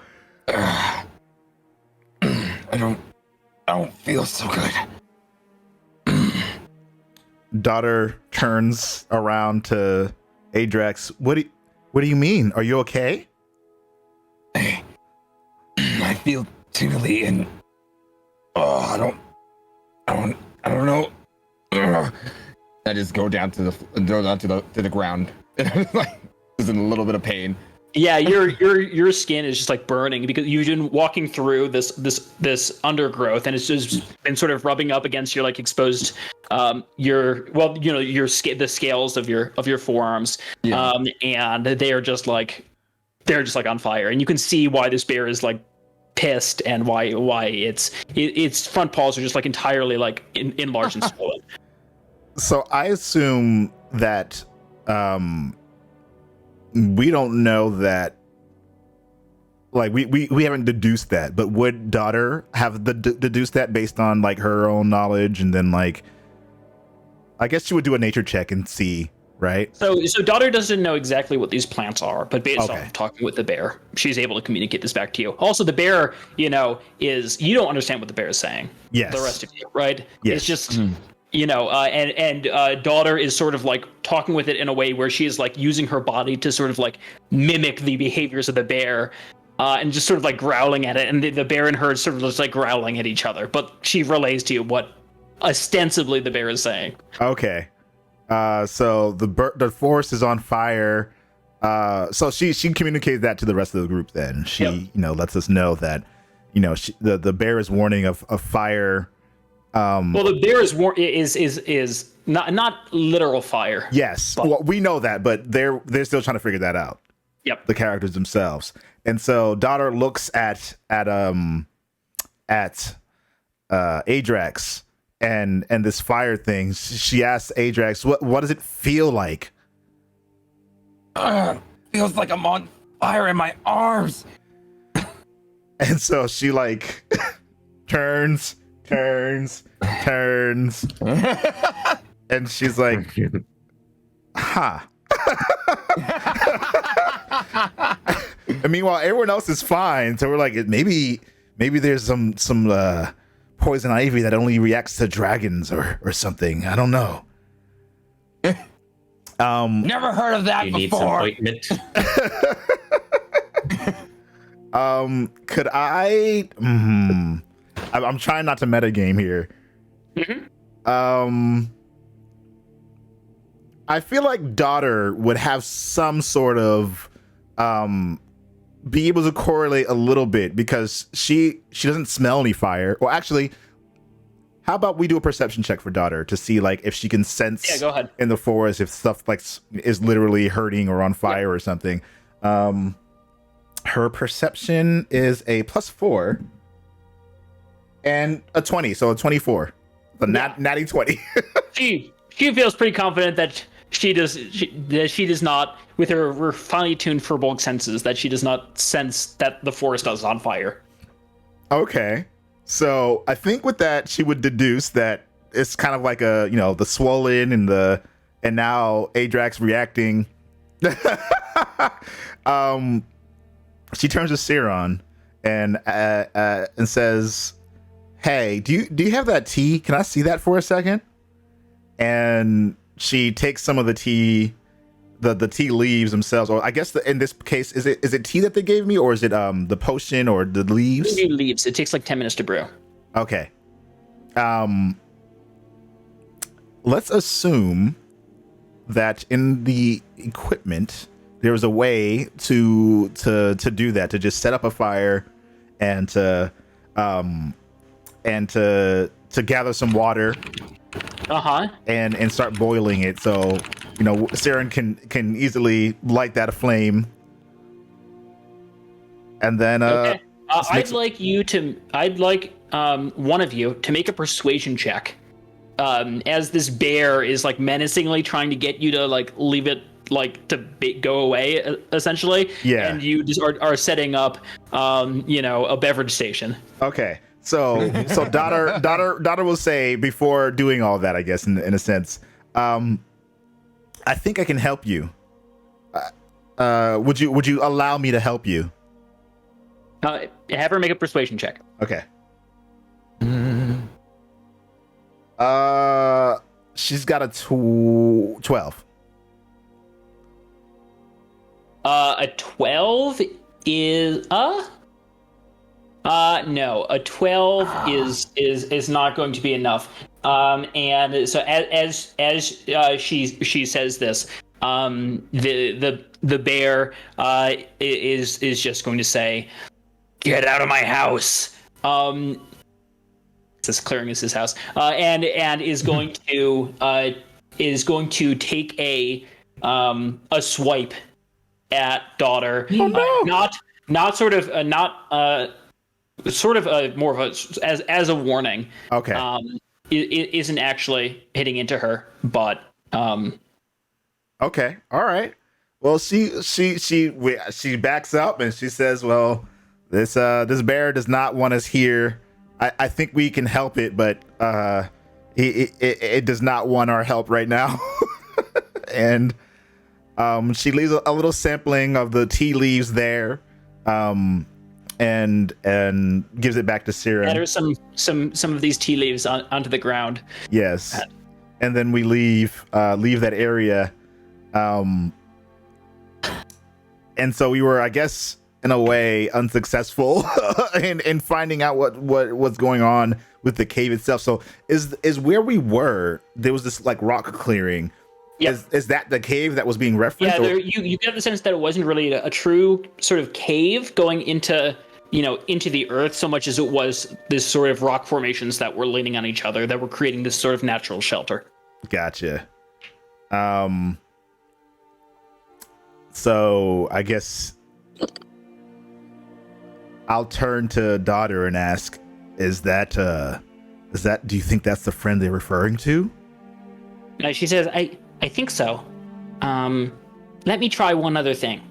And she goes to and talks, and she gets very, very quiet, and faces the forest, and starts talking to the forest, and using her ability to speak with plants through the speech of beast and leaf, and makes her best effort to try to convince the forest, the plants, to stop assaulting people. You don't know if this is going to be a successful maneuver, talking with the plants, but she feels like she's done the best she can. Okay. Let's say we make some tea for Adrax. It's like he's over there just like suffering. All right, so you're unsure whether you were actually able to help this bear, but you head back to the back to the path away from the clearing, and use some of the tea. Each of this batch of jewelweed tea, they give you enough to fill like 8 pots. Okay. And so you make like 1 pot of tea, and Adrax, the burning does subside. And as your group continues to travel through the forest, you take care to avoid. You see these sort of like these shrubs with these like shining, oily looking green leaves, and you're able to keep an eye out for them now that you know what's up, and are able to make your way through the rest of the forest without further incident.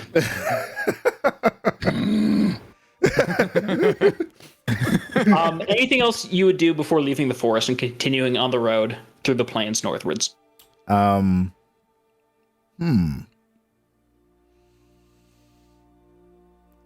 guess daughter would ask if there was any area points of interest inside of the forest, aside from what they've already experienced, that they should go to, that the forest feels they should go to. Does she get a sense from the forest that she feels like? Yes, or maybe you mentioned that she can kind of talk to the plants, right? She can speak to plants, but she cannot understand their responses. Oh, okay. Yep. No, I guess that's it then. Because there wouldn't be a way to actually do anything with that with regards to like points of interest. So. Yep. All right. So you can, in that case, you exit the forest and continue over the next week. You you make your way on the road northwards towards Nagvarat without incident. The only encounter of interest being one night when you come upon a wagon on the side of the road and find a group of gnomes grouped around a fire. Interesting. And as you greet them and join them for the night, they tell you that they are traveling from Rexentrim to visit family in Hupperduke. We just came from Hupperduke. Oh, really? That's good to hear. I hope the town's doing okay. Tell me, were there many Q heads there? Q heads. Could you elaborate on that?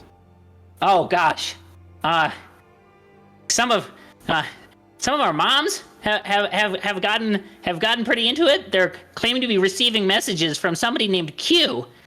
He claims to be the forgotten son of the king, part of, quote, the deep state. He has all these crazy conspiracy theories.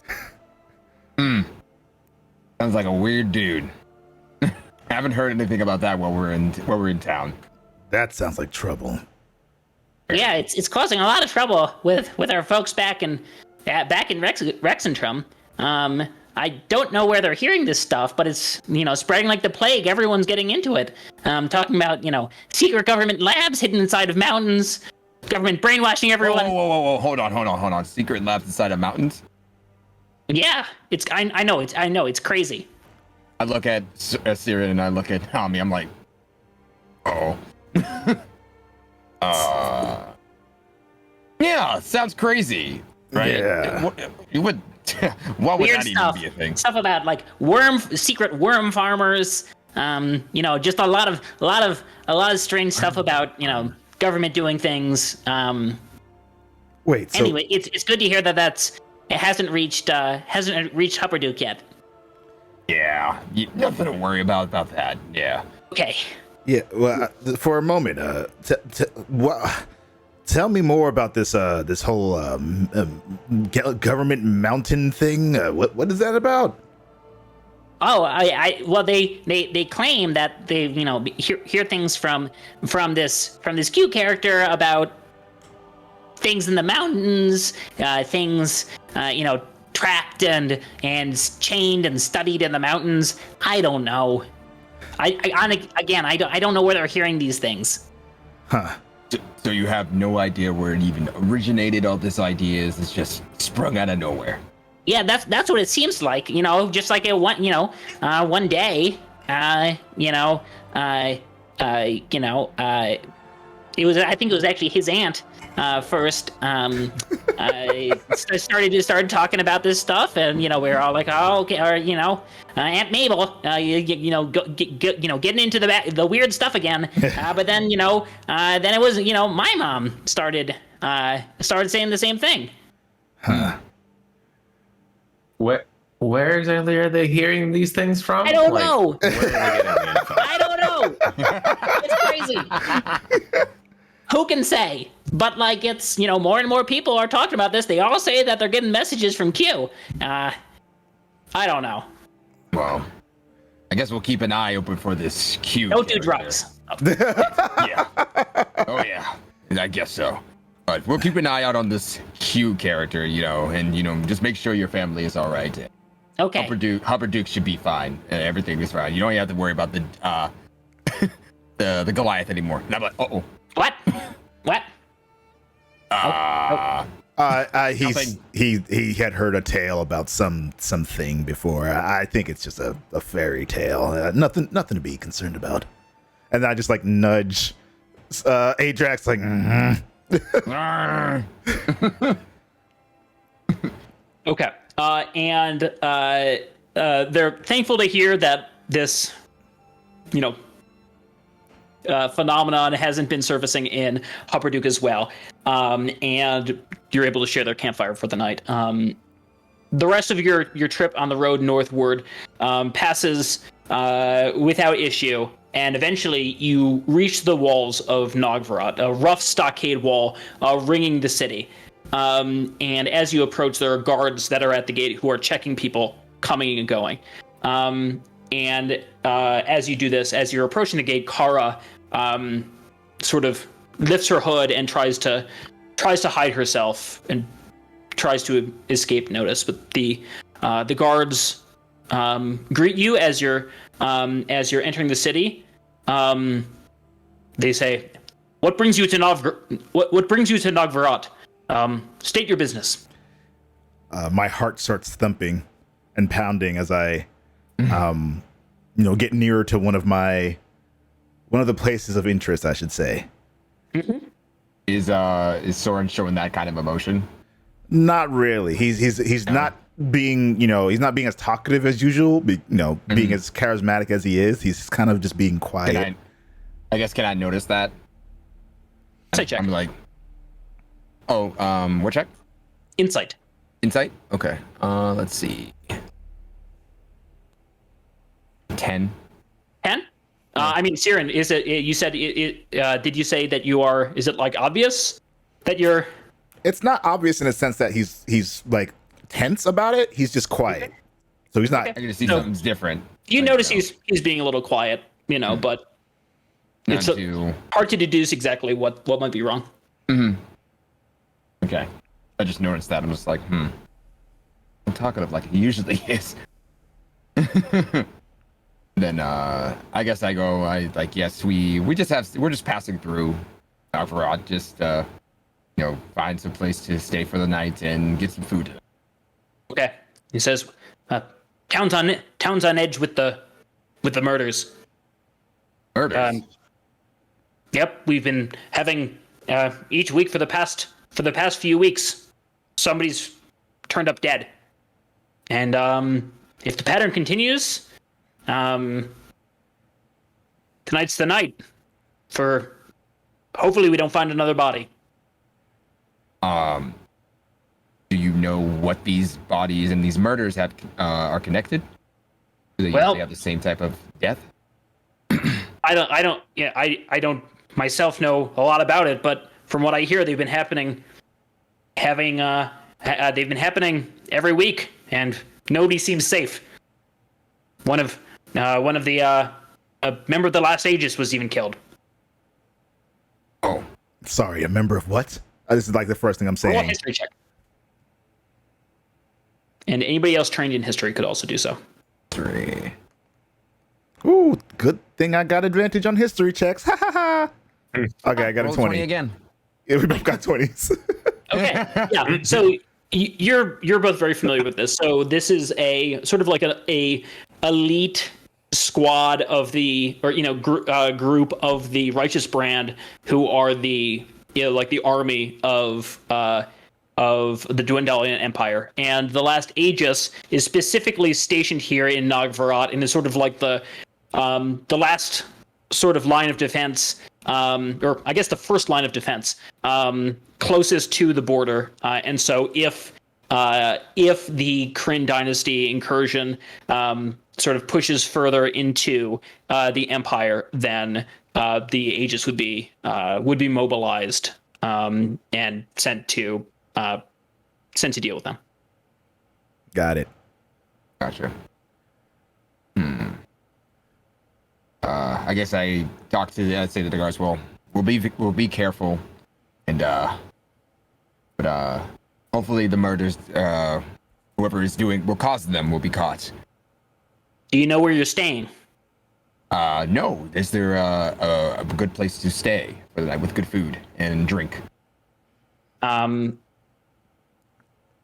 Yes. Actually, so hold on 1 second. Let me pull up. So he says,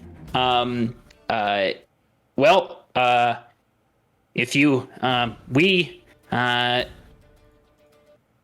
soldiers would typically like to stay at the Roost, but you folks might recommend the Busted Boat. Seems like it might be more your speed. The Busted Boat. I'm thinking that in my head. All All right. Thank you for the information. So I guess we head to the busted boot. All right. I guess we'll have some rest. They bid you to stay safe, and you head into town and are able to find the busted boot in the northwest part of town. So the east half, as you go into the city, the whole east half of the city is what's known as the Aegis Block, and is where the soldiers of the righteous brand stay. Or where they're lived, where they train. The west half of the city is split into the northwest part, which is where where a lot of the which is called the scatters, which is where a lot of the artisans and other residents live, and the southwest part, which is called Peddler's Row, which is where you actually come in at the beginning as you enter the town, which is a muddy but colorful marketplace. Lots of crafting guilds, shops, and there's a number of artisans and vendors who are selling jewelry and other small sort of artisanal goods. Okay.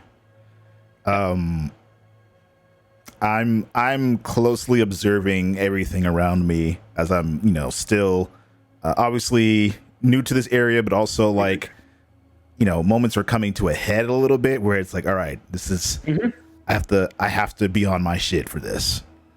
So I'm just doing my best to observe the area around me and make a perception check.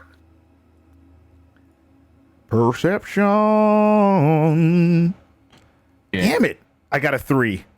A 3? Oh! Yeah, so you are looking around, but you keep getting distracted by like the sort of like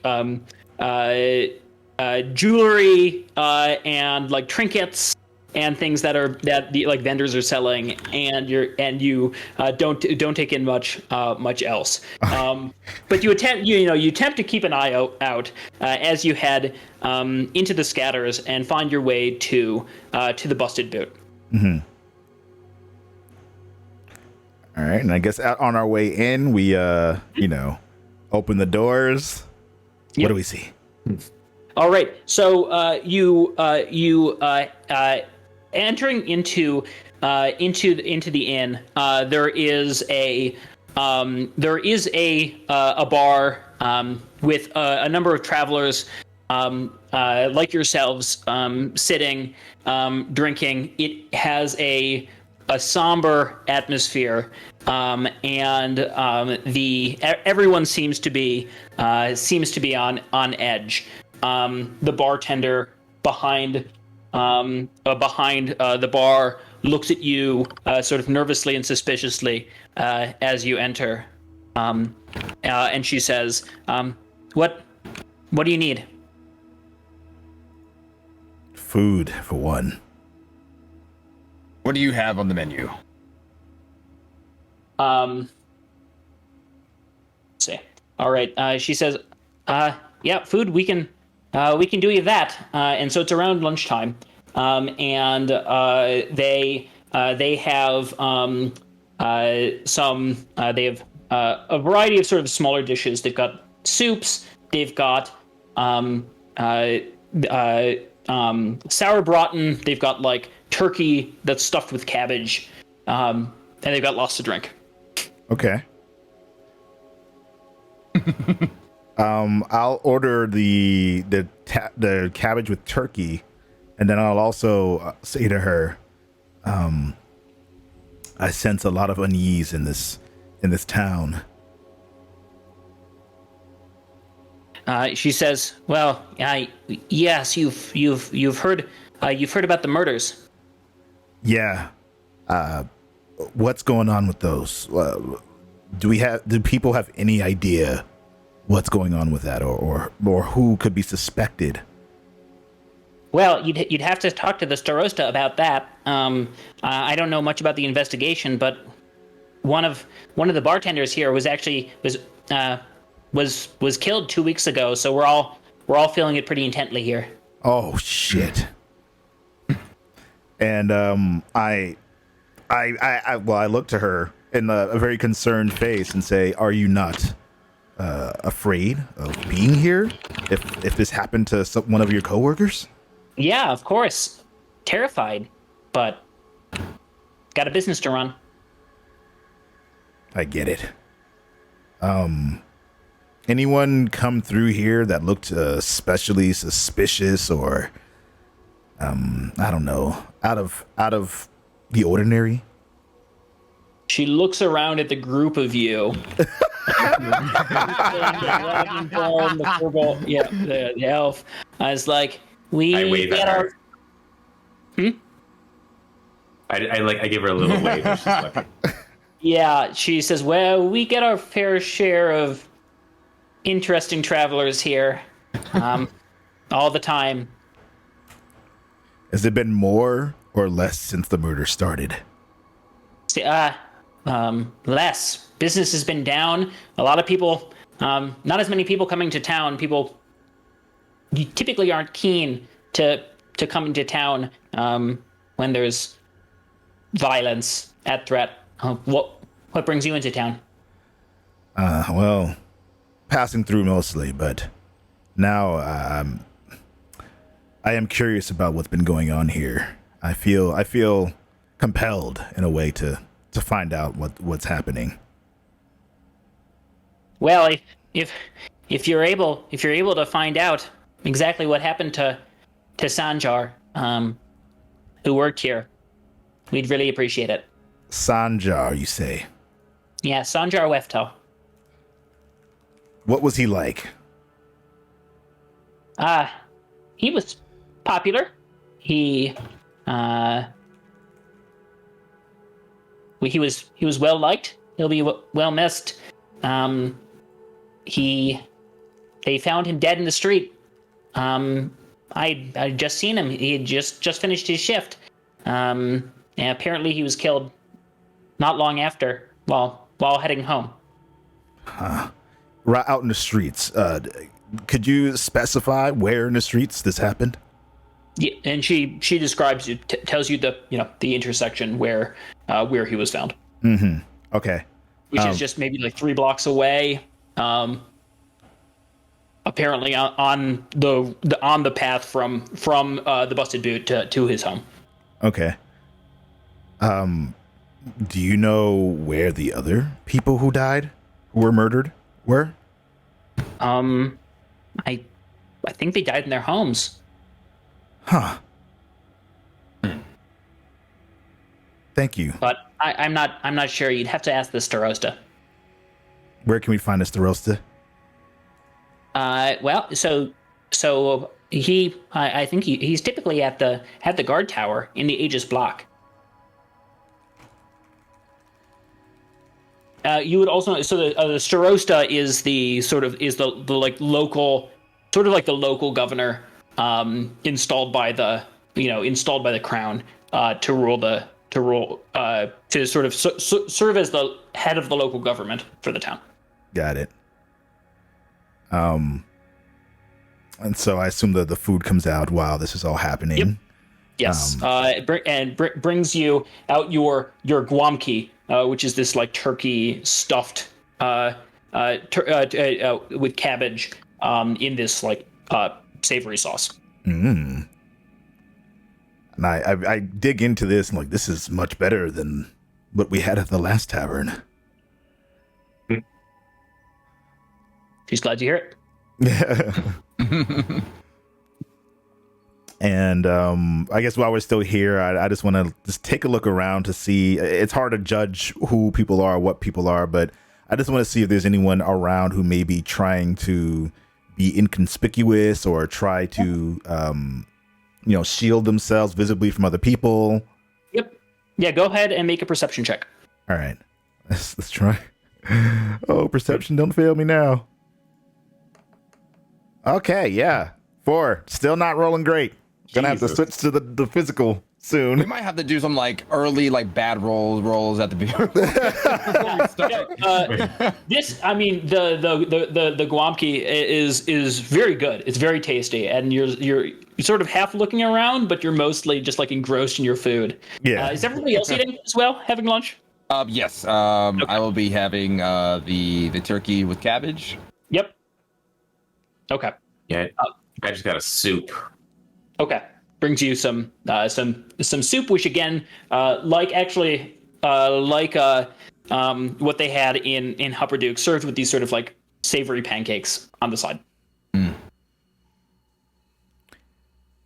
Okay. And anything else you folks would do? Would ask here at the boot as you know. So you arrange for rooms, and otherwise, is there anything you would ask here before digging in earnest?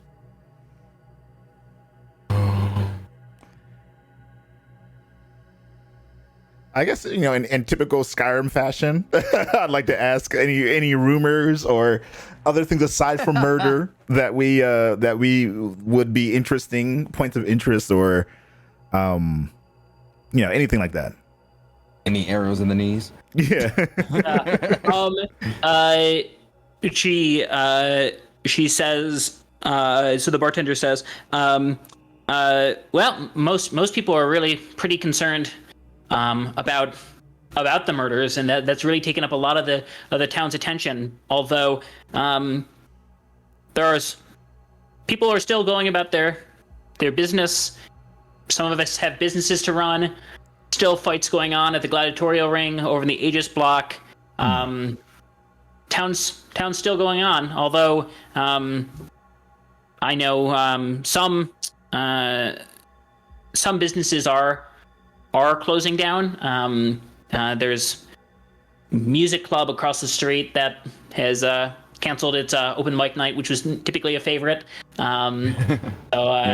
Unfortunately, that's they decided maybe this wasn't the time for that. But most people are sort of going about their business while being wary and cautious and keeping an eye out.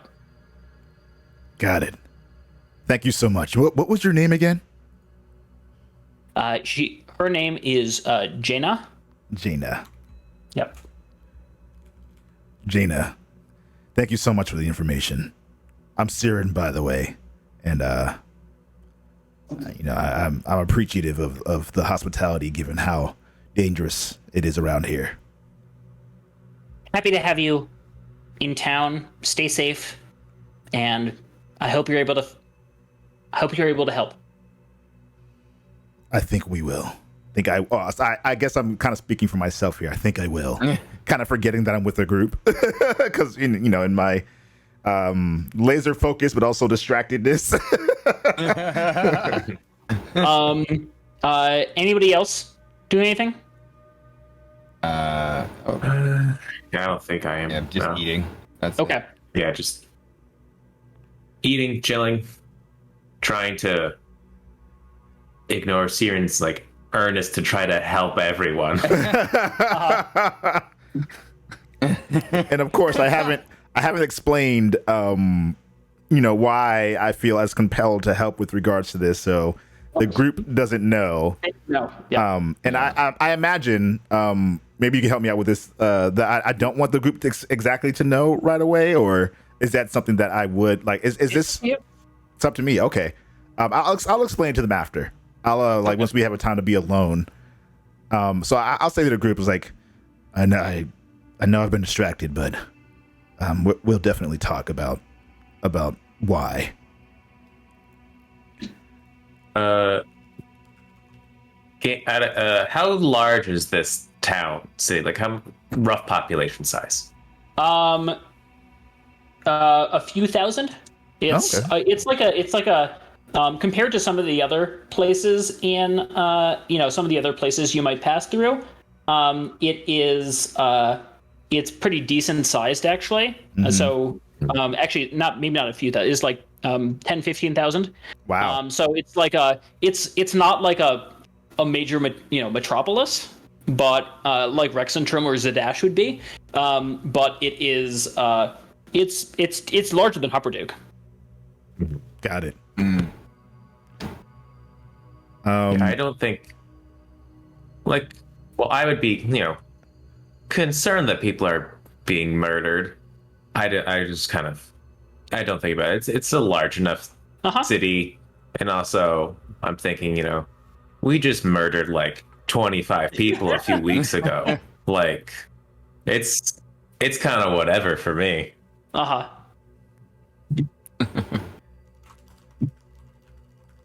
All right, and so I think that's probably a good place to stop. And we'll pick up next time with you. You can go and talk to the Strosta or what have you, or however you want to go about this in town. As you try to figure out, hopefully by the end of the day, what exactly is going on in this town, so that then you can continue on your way to Rexentrum. Mm-hmm.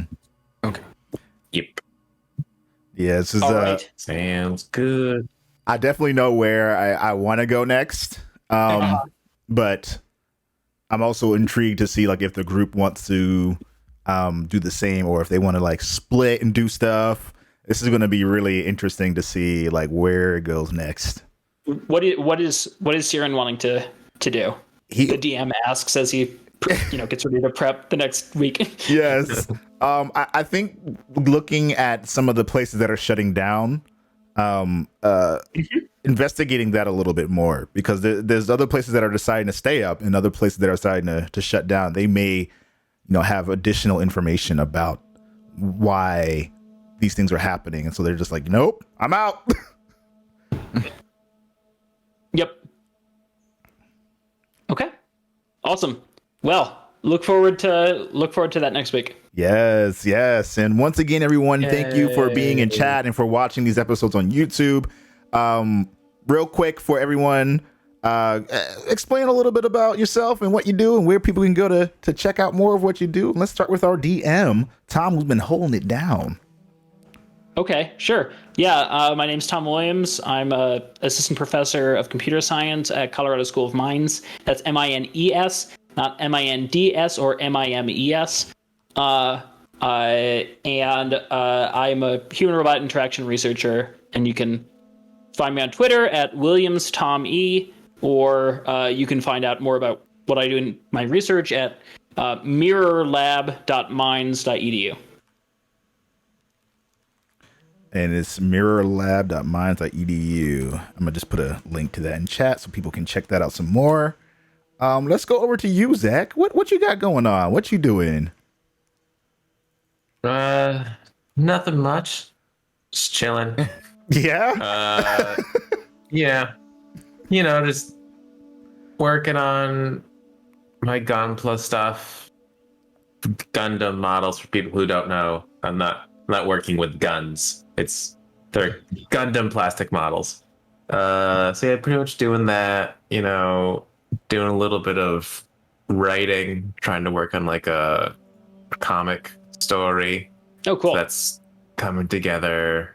Let's see what again, I think I mentioned this before. At some point soon I might restart my YouTube channel, but nice. We'll see.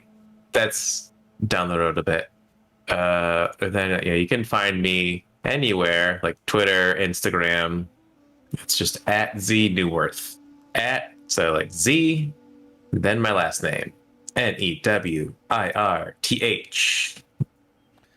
don't post like a lot on Twitter, but Instagram, I'm here and there every now and then. It's mostly dog pictures now. People love dog pictures. So if you want to see dogs, Do it. I have a funny dog, so. Yes. Chopper the dog. And what about you? She's great. Yes. What about you, Kesa? Hello, everybody. Pro Quesadilla. I am a content creator on the internet, on the interwebs and whatnot. You can find me on Twitch, Twitter, Instagram, and TikTok. Pro_Quesadilla. That's KESADIA.